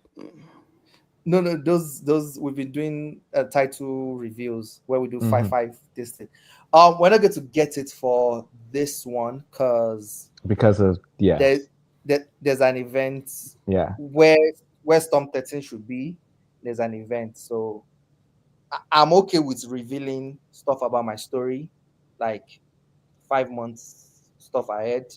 but not everybody is okay with that, and I'm not the Yeah. one leading this stuff, so I can't reveal it's past that. Yeah. So I can only reveal up to issue 12. So from 13, I can't reveal because that's somebody else's event. Butterfly Kiss thinks it's this Rot Silver Surfer. Nice. That's a good guess. I think Shout out to Anthony Davis. Thank you for the $10 super chat. Appreciate you, bro. Always supporting us. Thank you. Hit the like button, everybody. Please take a second. Hit the like button. Hit the like button. I think the title of what would be issue 13 is called Dayside. I love that title. Dayside. All right. Let's get into our questions. Then after the questions, that's not yet. Yeah, questions. Not yet. You want to do the questions first? Let's do the questions. All right. So let me scroll back. I promised y'all I was going to get to your questions. I'm not a liar. So questions. Then the previews. And what else? Then the fan arts. Yeah, questions, previews, fan arts. Yeah. Damn, it's a lot of questions. Y'all busy. Let's go all the way back to the beginning. Ayodele, will we have a new origin for Hadad? Could you give us some information like how did he become so powerful to the entities? Is he as old as the elder gods or something like that? We might not have like a full-blown origin, like, oh yeah, as he was a kid and stuff like that, but would have it an origin that links him to eternity. We know eternity has had different hosts, and 3 billion years ago his host was Eternal Madness the Insane, and currently his host is Storm. So Hadad was the host. That's a spoiler. Was a host between Eternal Madness and Storm. And once you have one entity, you might be powerful enough to start acquiring more. So it's like the power gems, you know. If you have, like, say, the power stone, you know, to acquire the rest becomes easier because now you are like power boosted and stuff. I shouldn't have said that one, but yeah. Spoiler alert. All right. Yeah, but I'm not sure.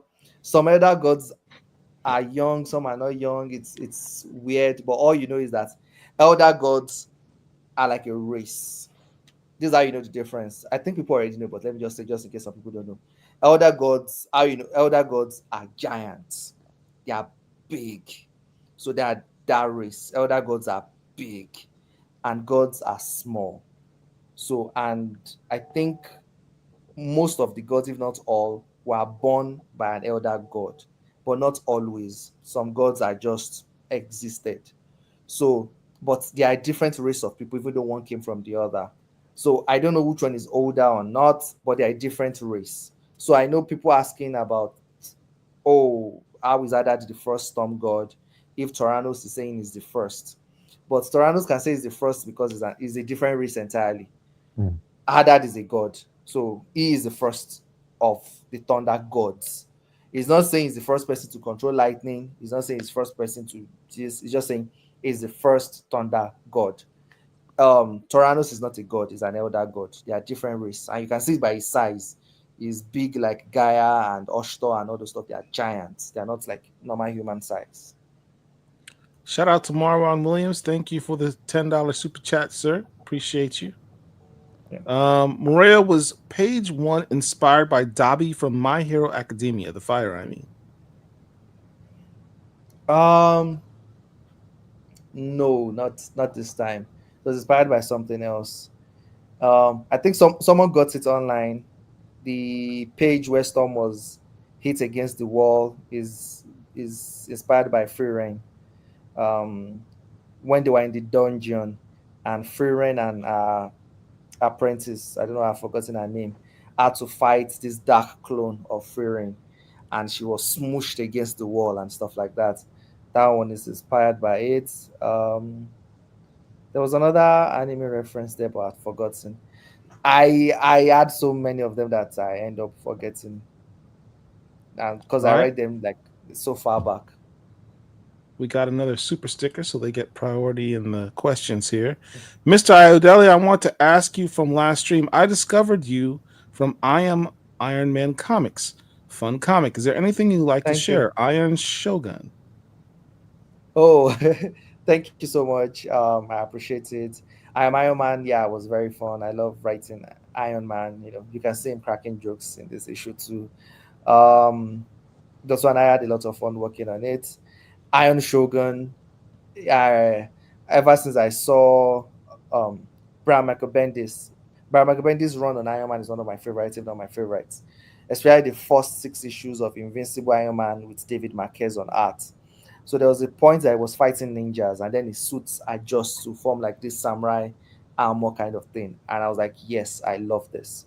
And people always compared Iron Man to like knights, medieval knights, and I'm like, yeah, I can also do like Japanese kind of stuff. So I was like, you know what, I'm going to do like this, you know, a samurai style Iron Man. So it was supposed to be like Iron Ronin, but it didn't roll off the tongue so much because there was already an I and an R in Iron, and then another I and R in Ronin. So I was like, oh, the war general in Japanese, this is called like a shogun. I'm like, yeah, the Iron Shogun. So yeah, that's like the process.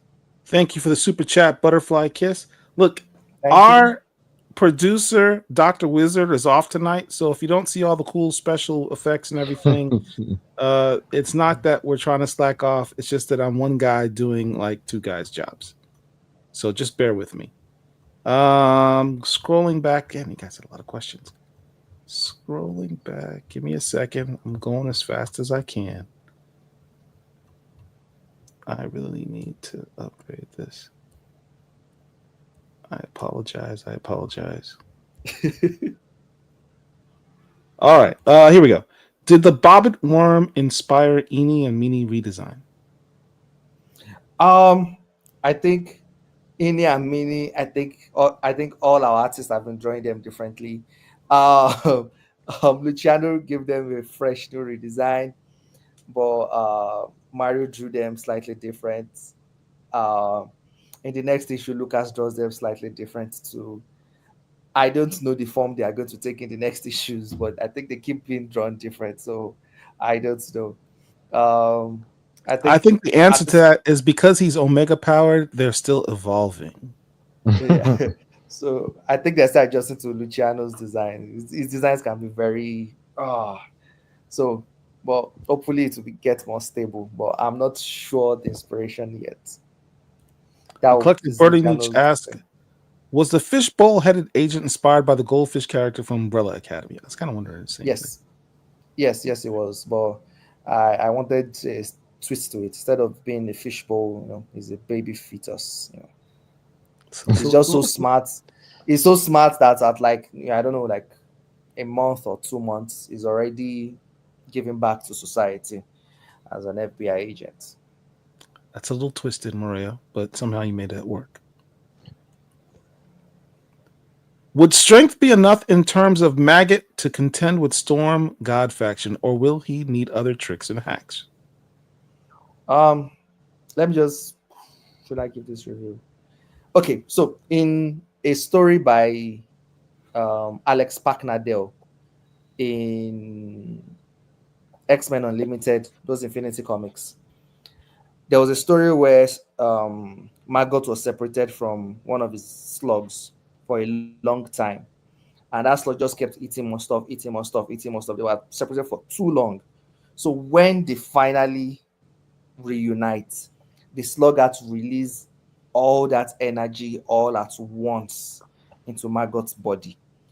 And that energy was so much.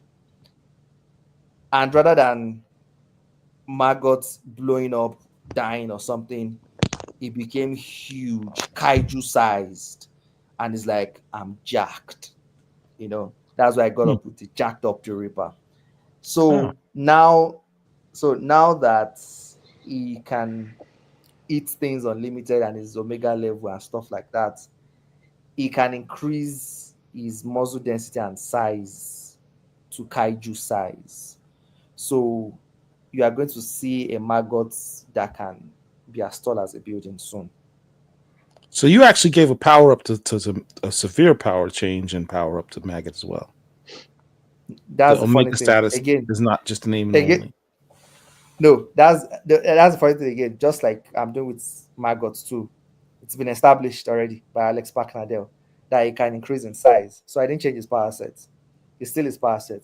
I'm just making it more prominent and making it more obvious and stuff. And instead of it being a one-time thing, now he can do it. He can do it as often as he wants.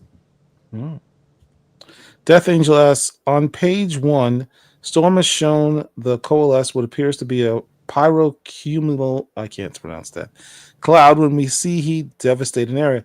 What was this inspired by Dobby's last attack from My Hero Academia?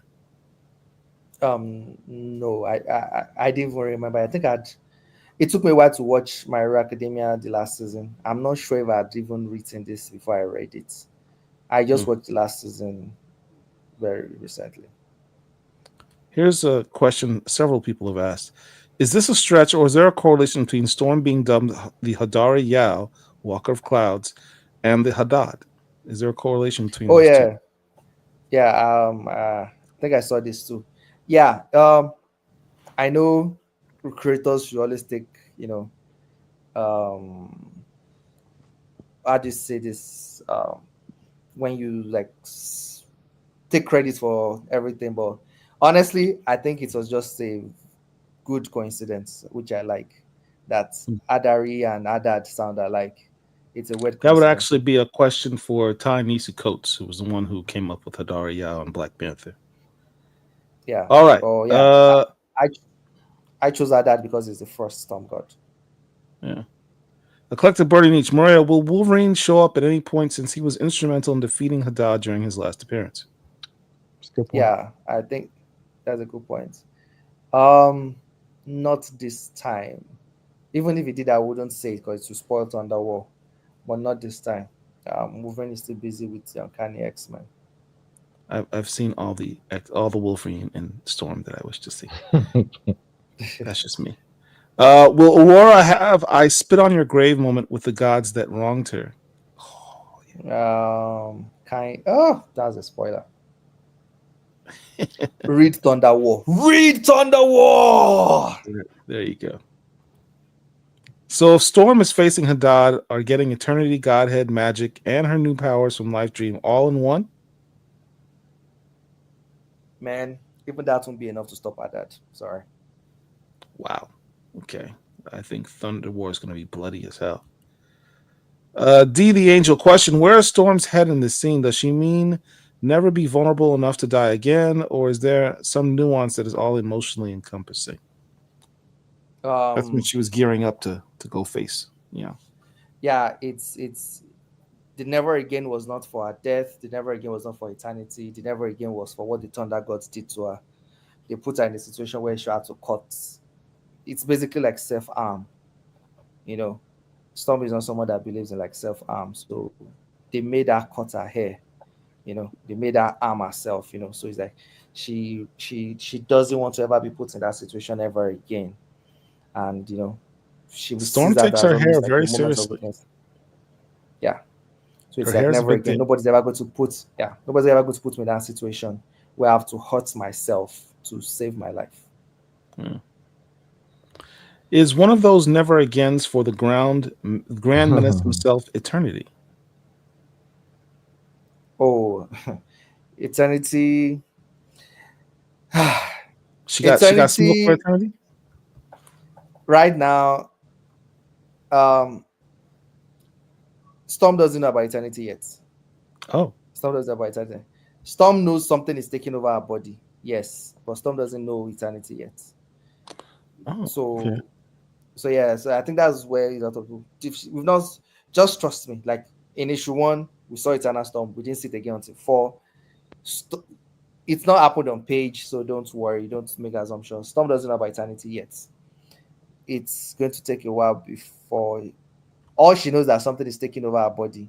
In X-MANHUNT Omega, which I do expect you to know, because if you're just reading the Storm series, when she talks, she says, there's something dark and sinister inside her. It reminds her of the Dark Phoenix saga, but she's doing her best to keep it, to control it, but she doesn't say that I know what it is, I know what it's just, she just knows that there's something dark inside her trying to control her. She can guess, but she doesn't know. Again, everyone, please, as you're watching this, please hit the like button, share the video, and if you're not subscribed, please subscribe to the channel. Steve Turner asks, so the later panels of the full white was just a coloring issue. They're going to be ombre going. What does ombre mean? They're going to move from white to black going forward. Yes. Oh. Yes, ombre. I'm bald, so I don't know about these terms. One step closer to an all-black mutant team led by Storm. That's what I'm saying, man. Don't say that out loud. Hadad, we're keeping that on the low. That's just between us while we're here. Talk about it. Be about it. What about potential Monet or Wanda cameo team up?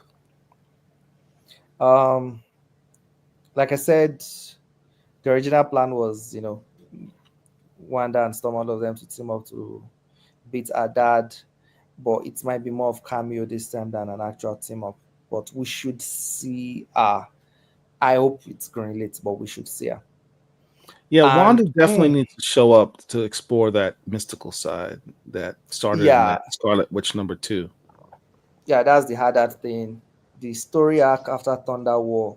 Again, this one has not been greenlit yet, so I don't know anything. Wanda should play a big role in that. Okay. What's the next one? So the potential is very high. All things being equal, but after what's going on with 13 and forward. Yeah. Okay. Oh yeah. Sorry. Like after the events after Thunder War. D the Angel says, I'm convinced that Maggot is secretly Murewa putting himself in his own comic. I wish I was. Sometimes it might be subconscious. Like maybe I don't know.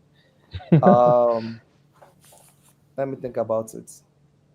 I'm not Maggot anymore, but maybe as a teenager I was. I want to think about it. When you went, read the book, you look just like Maggot going like that in this very same issue to the crowds. I'm just saying. I think I'll be watching cartoons more than inviting a whole squad to like. But I did have a time that I was like doing Power Ranger stuff with some kids in the neighborhood. Man, I don't know. I really don't know. But you gave him something to think about. Yeah, I don't know if it's secretly like my younger self. It's definitely not my current self. I don't know if Maggot is secretly my younger self or not. D the Angel, you know what you just did. You're gonna make him very self-conscious when he starts writing Maggot again. He's like, man, am I putting myself in this? You're gonna make him second guess himself. Nah, I doubt it. No? All right. Marshall Edwards says, Murewa, you will show the difference in powers between Gateway and Manifold. It makes no sense to have two teleporters in the same team. You can never have enough teleporters. There are two telepaths in Jed McKay's team.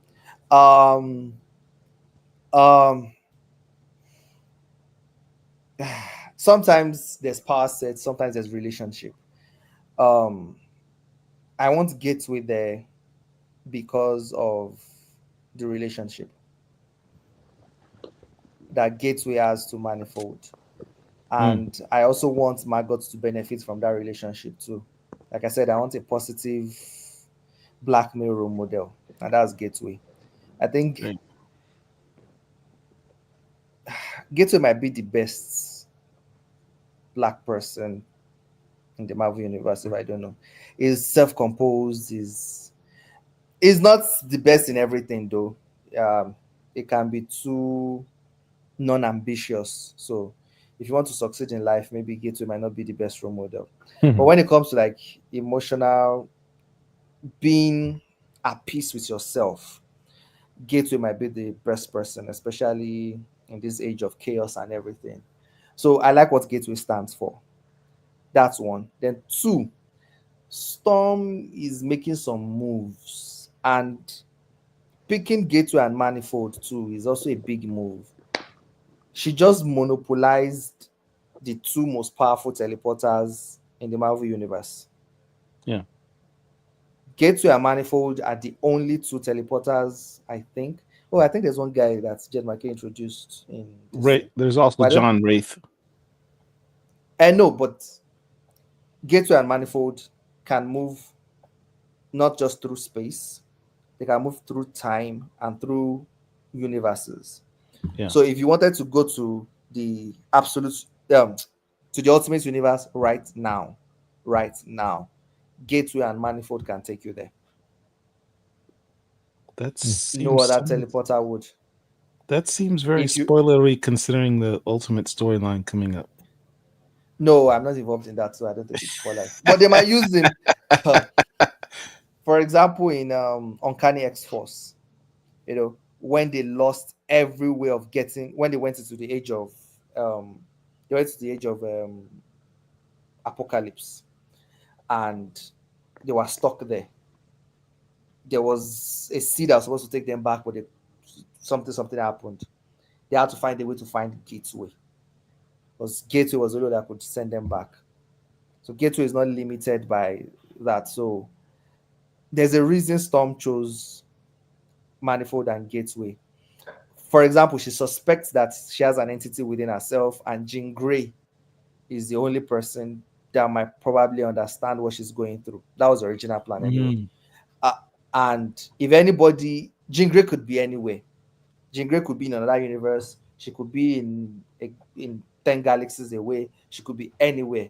But if you find out where she is, who could take you to her immediately at that point? Only Gateway and Manifold. So you're taking advantage of that loophole, because I remember you saying you had one main instruction, or two instructions. She had to be based out of Atlanta, and she could not go out into space. Like, she had to stay on Earth.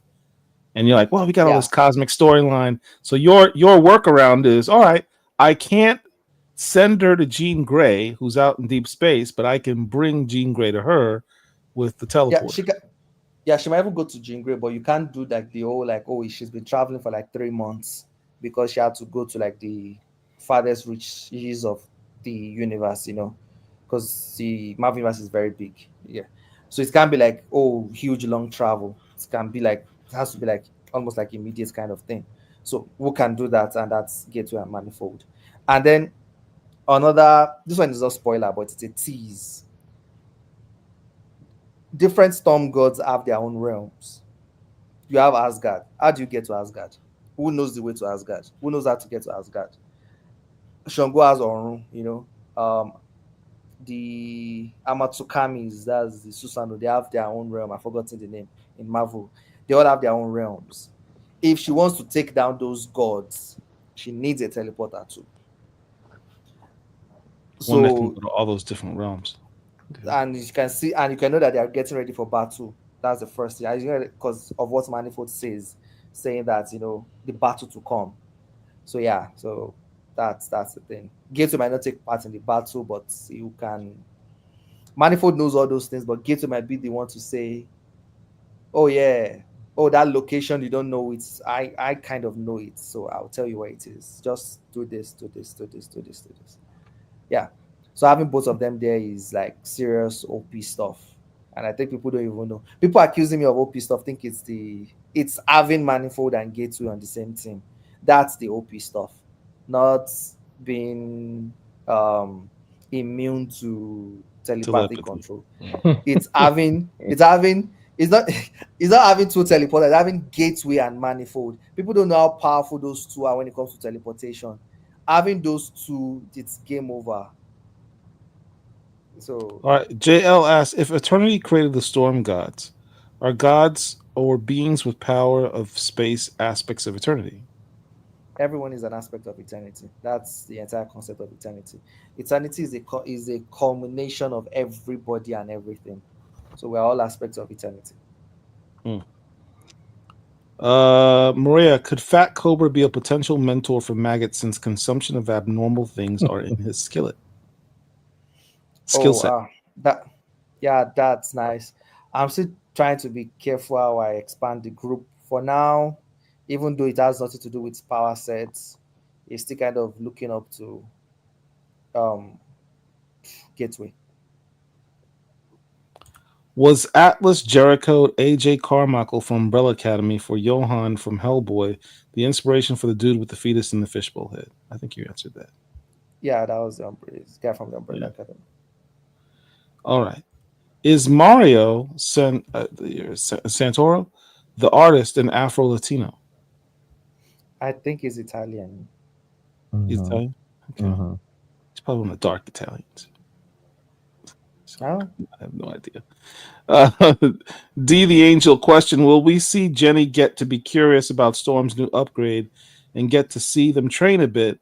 Who better than a Hulk to test out your new body? No powers. not Storm's new upgrade. Storm hasn't told anyone. She's going to Mm. tell someone. I won't tell you who in the next issue. Um, but we would see She-Hulk in issue 2 as well. Storm's But going to tell somebody about her new powers in the next issue. yeah, not new powers, the Eternity Possession thing. Eternity possession thing. Let's take a guess.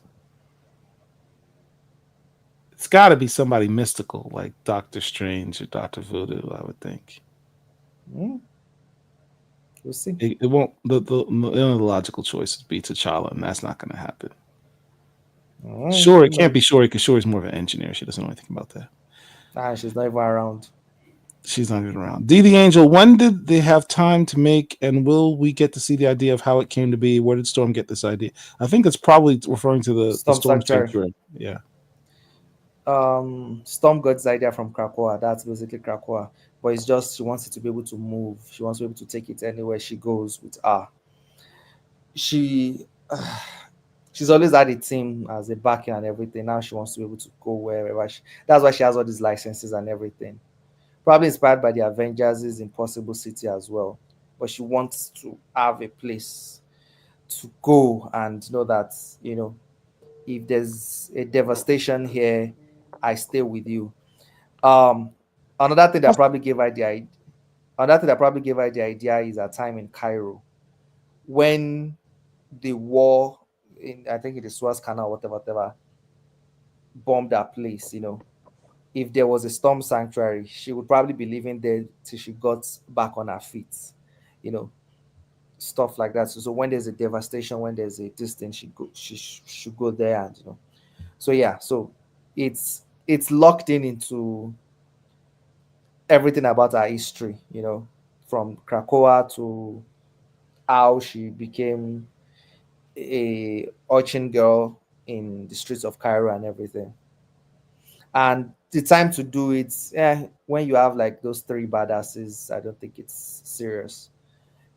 It's it's around the time of issue 1, in between that time and before that time. Butterfly Kiss asks question: have you gotten any indication the series will go beyond 15 issues? Um, um, I have to issue 12 to tell regular Storm stories. 13 to 15 is the event thing. 15 to 20, I'm not sure because we've spoken about it. It seems it will happen, but I'm also not sure because there's a lot of restructuring happening. So I don't want to be overconfident. So I just want to focus on these stories right now, especially Thunder War. Thunder War, each issue of Thunder War takes me like a month to write. That's too long. So I'm really, because Thunder War is crazy. It's really crazy. I'm that slow on it. So I don't also, like, why should I think about it when I'm so far? Like, I'm not even close to like those issue numbers at all. Keep the main thing, and the rest will work out. Yeah. All right. Does the Sanctuary have any magical defense since she has connections to Jericho and magic? That's a good question. That's a good question. I thought about it. Something is going to happen even though I said I'm not thinking about it, I'm subconsciously thinking about it. In the story arc after that event that I said Wanda will be involved in.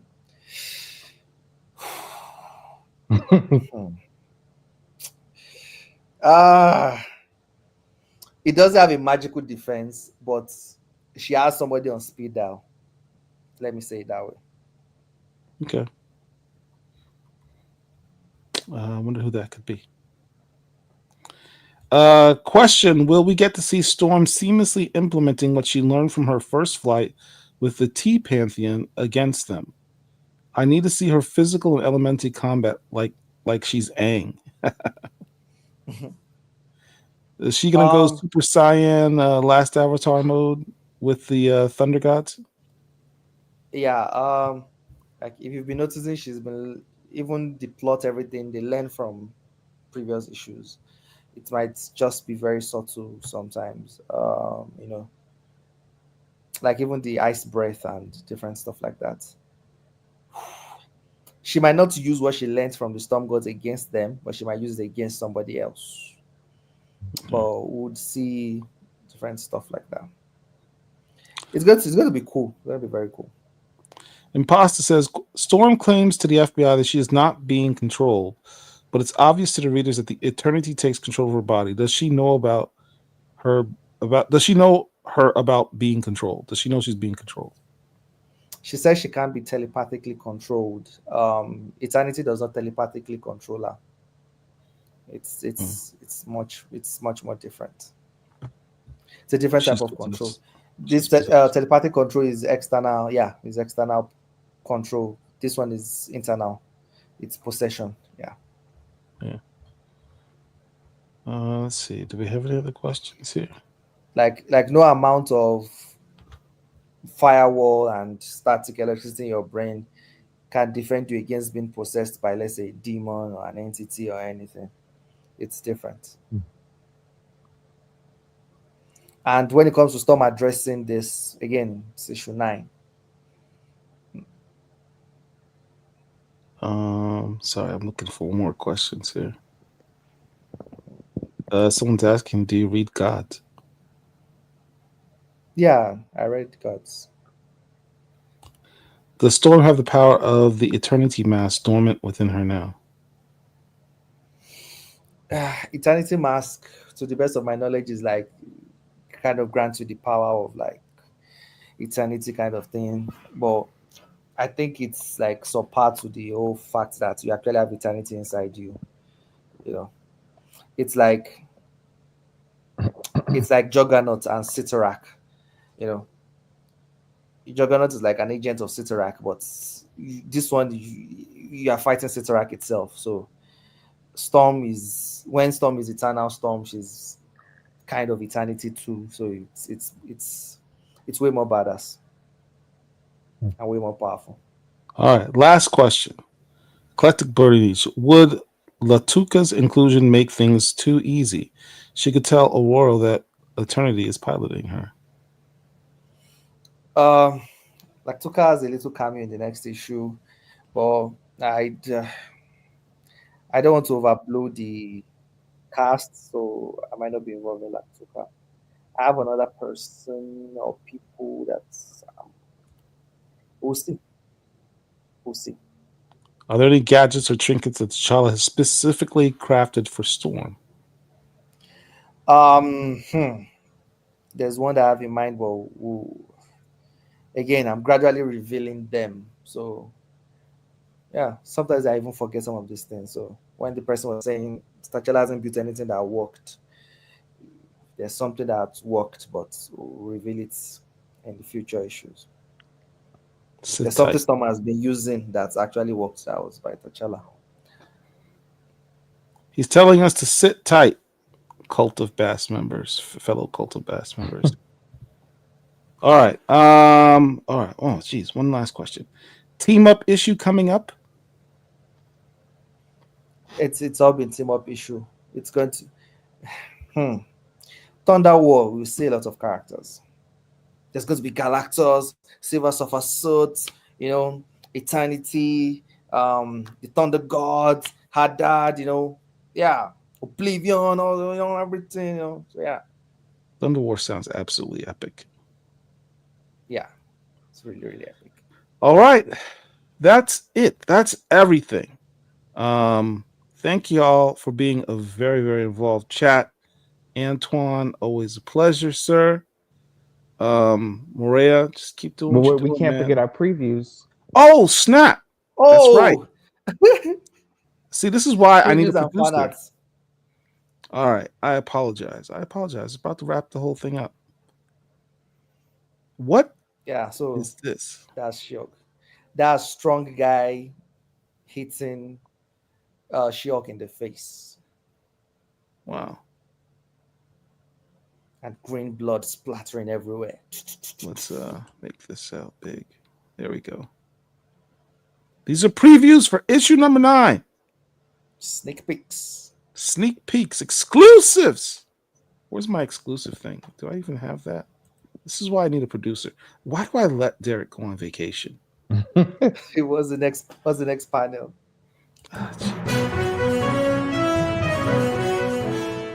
This is a blackcomiclords exclusive. After the exclusive has already been revealed. After the exclusive has already been revealed. Next panel. Here's another exclusive. Ooh, look at the hair. Yeah, look at the hair now. So you see that we got it going on now. Is she underwater? Yes, this is the vault where Eternity kept the cosmic entity. So as she walks into the vault, we're going to see the cosmic entity he kept there. So she's underwater. So that's why I told you that the sanctuary can actually hold an entity like Galactus size, because you've only seen the above. There's water underneath. If you remember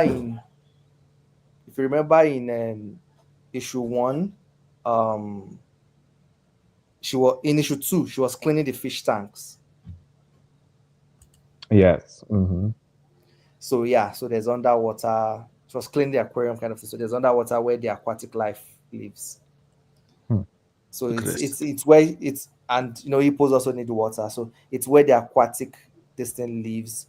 That's where we put the cosmic entity. My producer's trolling me right now.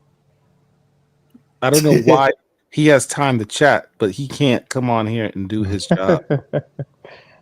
That's interesting. He needs to be fired. I only joke about that. Are they underwater? Yeah. Okay. The hair does look good. All right. What's the next one?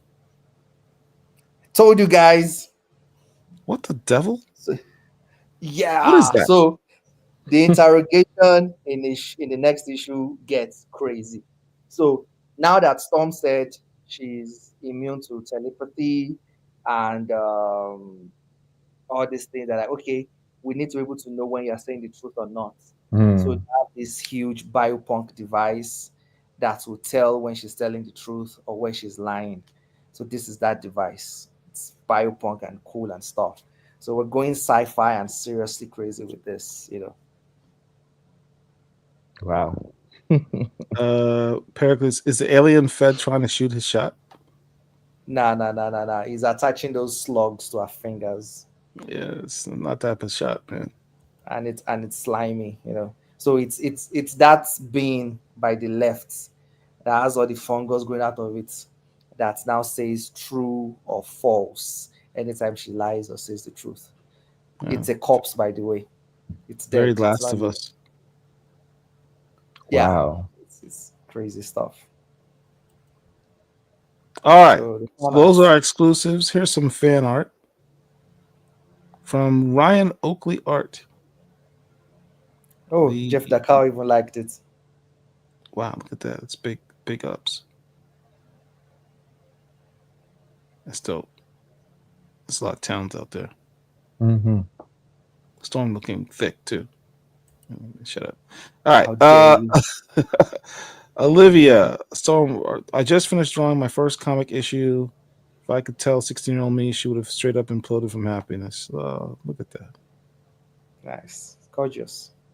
It's good to see people be able to express themselves. Oh, yes. Snap. Okay. The Hellfire Vigil. I literally would have thought this was Luciano's artwork. Oh, Joe. Yeah. Our friend Joe. Also, shout out to Fat Thor. I did see he made a comment earlier. I don't know if he's still here, but I did see him comment. Shout out, Pato. Thanks for the support. Eternal Thor is thick.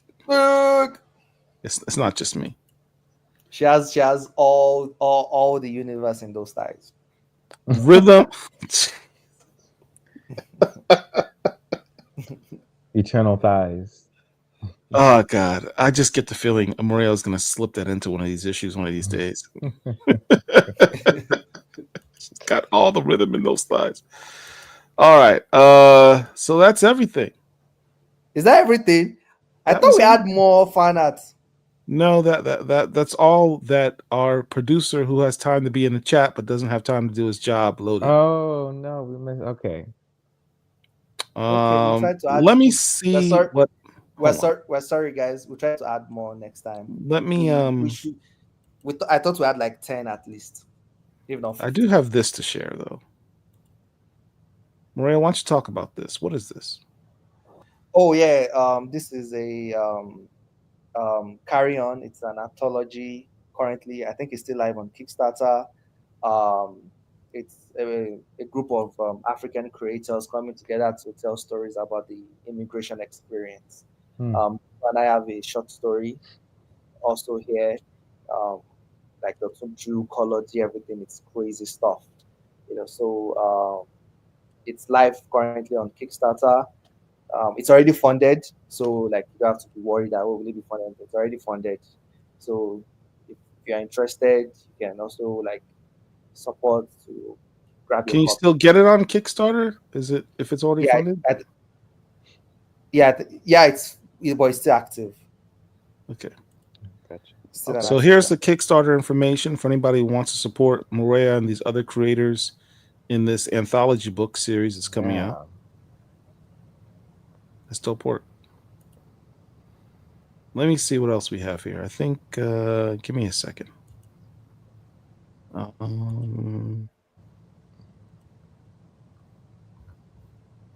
Thought we might have some other pictures here. What is this? Something Antoine put up. All right, let's pull this up. See, look, I'm doing 3 jobs at once. Just bear with me, guys. How dare you? All right, Antoine, can you explain this? Oh, right. So that just came out a couple of days ago. That was the top 50 monthly ranking provided by ICV2, which is they pull that information from Comic Hub, which is like a small sampling of comic shops in the United States. Have about like 125 stores, and they just they list what the top selling books of the month are. And Storm number 7 came in at still within the top 38, number 39, which is only a 3-spot drop because number 6 was at 36. So it's been very consistent, especially with all of the competition, with all of the new books that are continuing to coming out. And, we know the absolute DC line has been completely dominating. We've got the Ultimate Comics line, the new Amazing Spider-Man comic book, and, a lot of other series. So it's good to see that, Storm is still hanging in there. It was probably in the same spots, but, because we had 3 new Absolute books, so it's dropped 3 positions because of those 3 issues. So it's probably in the same position. So we're still going strong. I think on Amazon this week, I'm not sure what it is now, but at some point, we were number 5, while Amazing Spider-Man was number 6. Yeah. So we're selling Amazing Spider-Man at some point. So we've been doing well in sales. So we're really grateful to everyone for their support. We see that you keep posting everywhere, on Reddit and the Ororo page, on Twitter, on Blue Sky, on Pinterest. I see stuff on Pinterest. I'm always on Pinterest looking for like inspiration and things, and then I come across like our pages too and stuff like that. So thank you for everyone for your support. People are making videos, people are doing essays, people are writing their own fan fiction based on it. people are interacting with it, the discussions, as much as possible, as we say, oh yeah, haters and this and everything. But even if you're a hater, we are thankful to you, because We're still the talking about discussion it. actually, the discussion actually helps. And sometimes you're not even just hating, you're just talking about how you feel about it, and that's something. And the fact that you're still supporting the book and everything. So we're thankful to everyone. We are happy. We thank you so much, because you are making what we thought was going to is a dream. We thought what was fantasy. We thought what was fiction. We thought it wouldn't be possible for a character like Storm. We thought it would be possible for a black character to be topping the charts consistently every month. So we thank you for always posting everything. Some cute little funny panels that we do, you post them online, they go viral. The happily married thing. Some people that posted have like 20,000 likes, having like 19,000 likes. The test trap Storm, so I think that one almost had like 1.2 million likes or something, like the one from issue 4. This thing. So we are really, really happy. We are really, really thankful, and And we got a cosign from Tom Brevoort. I asked him how it was doing. He said it was doing well. So, round of applause to everybody. We're doing it. We're doing it. And this Butterfly Kiss says, a black female character that. You understand how rare this is, everyone? It's never happened. Besides Lunella. And that's kind of a separate thing. It's a different kind of story. It opens the doors for, a lot of creators, a lot of other characters and everything. Absolutely. Like, it's possible, everything. Yeah. Absolutely. All right, we got another one. I found some other stuff for you.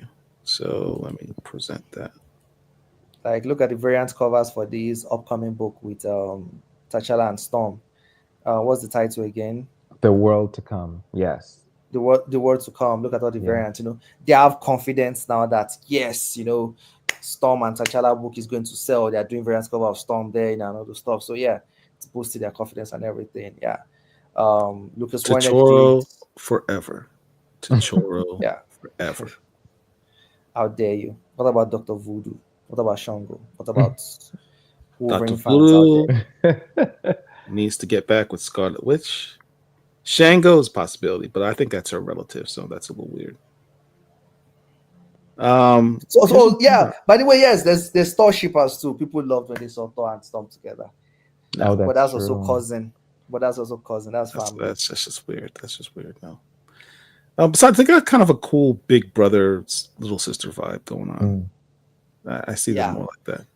I don't think they see each other that way. I think they actually see each other like, besides that, the fact that they are related like from distant past, they actually do see themselves as cousins. Yeah, I think they view themselves as family. All right, so here's some more fan art. This Met Gala style. Lucas Wernick. He's fanning his own fan art. He's doing his own fan art. Exactly. He's doing fan art for a series his own. Yeah, that's just crazy. This one from Vincius Almeida. I remember that one. That one was cool. I cannot translate what he said here, but this is some dope work. I like the designs. From Jono, Feel the Wrath of the Goddess. Marvel Rivals. Inspired by Marvel Rivals. Everyone's playing Marvel Rivals. Yeah. This piece right here. Damn. Mm-hmm. This needs to be a cover. I don't know who Ro Amor is. But brother, you have some talent, and this should be a variant cover. This is fire. This is fire. It's very good. Or at the very least, a blacklight poster, if you're old enough to remember that. Oh, yeah, blacklight poster. This would be a dope blacklight poster. That's true. Yeah. Got our X-Men 97 version of Thorn. Extra thick. Thunder thighs. No, let them thought that she was talking about the thighs. How did you poetically say it, Murewa? The rhythm of the what? The universe. I know you haven't forgotten it, but The rhythm of the universe in those thighs, or something like that. Like that needs to be an issue. Somebody needs to kick that game to Storm. Be like, Lord of mercy, girl, you got the rhythm of the universe between them thighs. I mean, that's crazy. That could be T'Challa could be telling Tony that in one of their side bro chats. Antoine just gave you an entire story right there. Oh my god. All right, so that's all of that.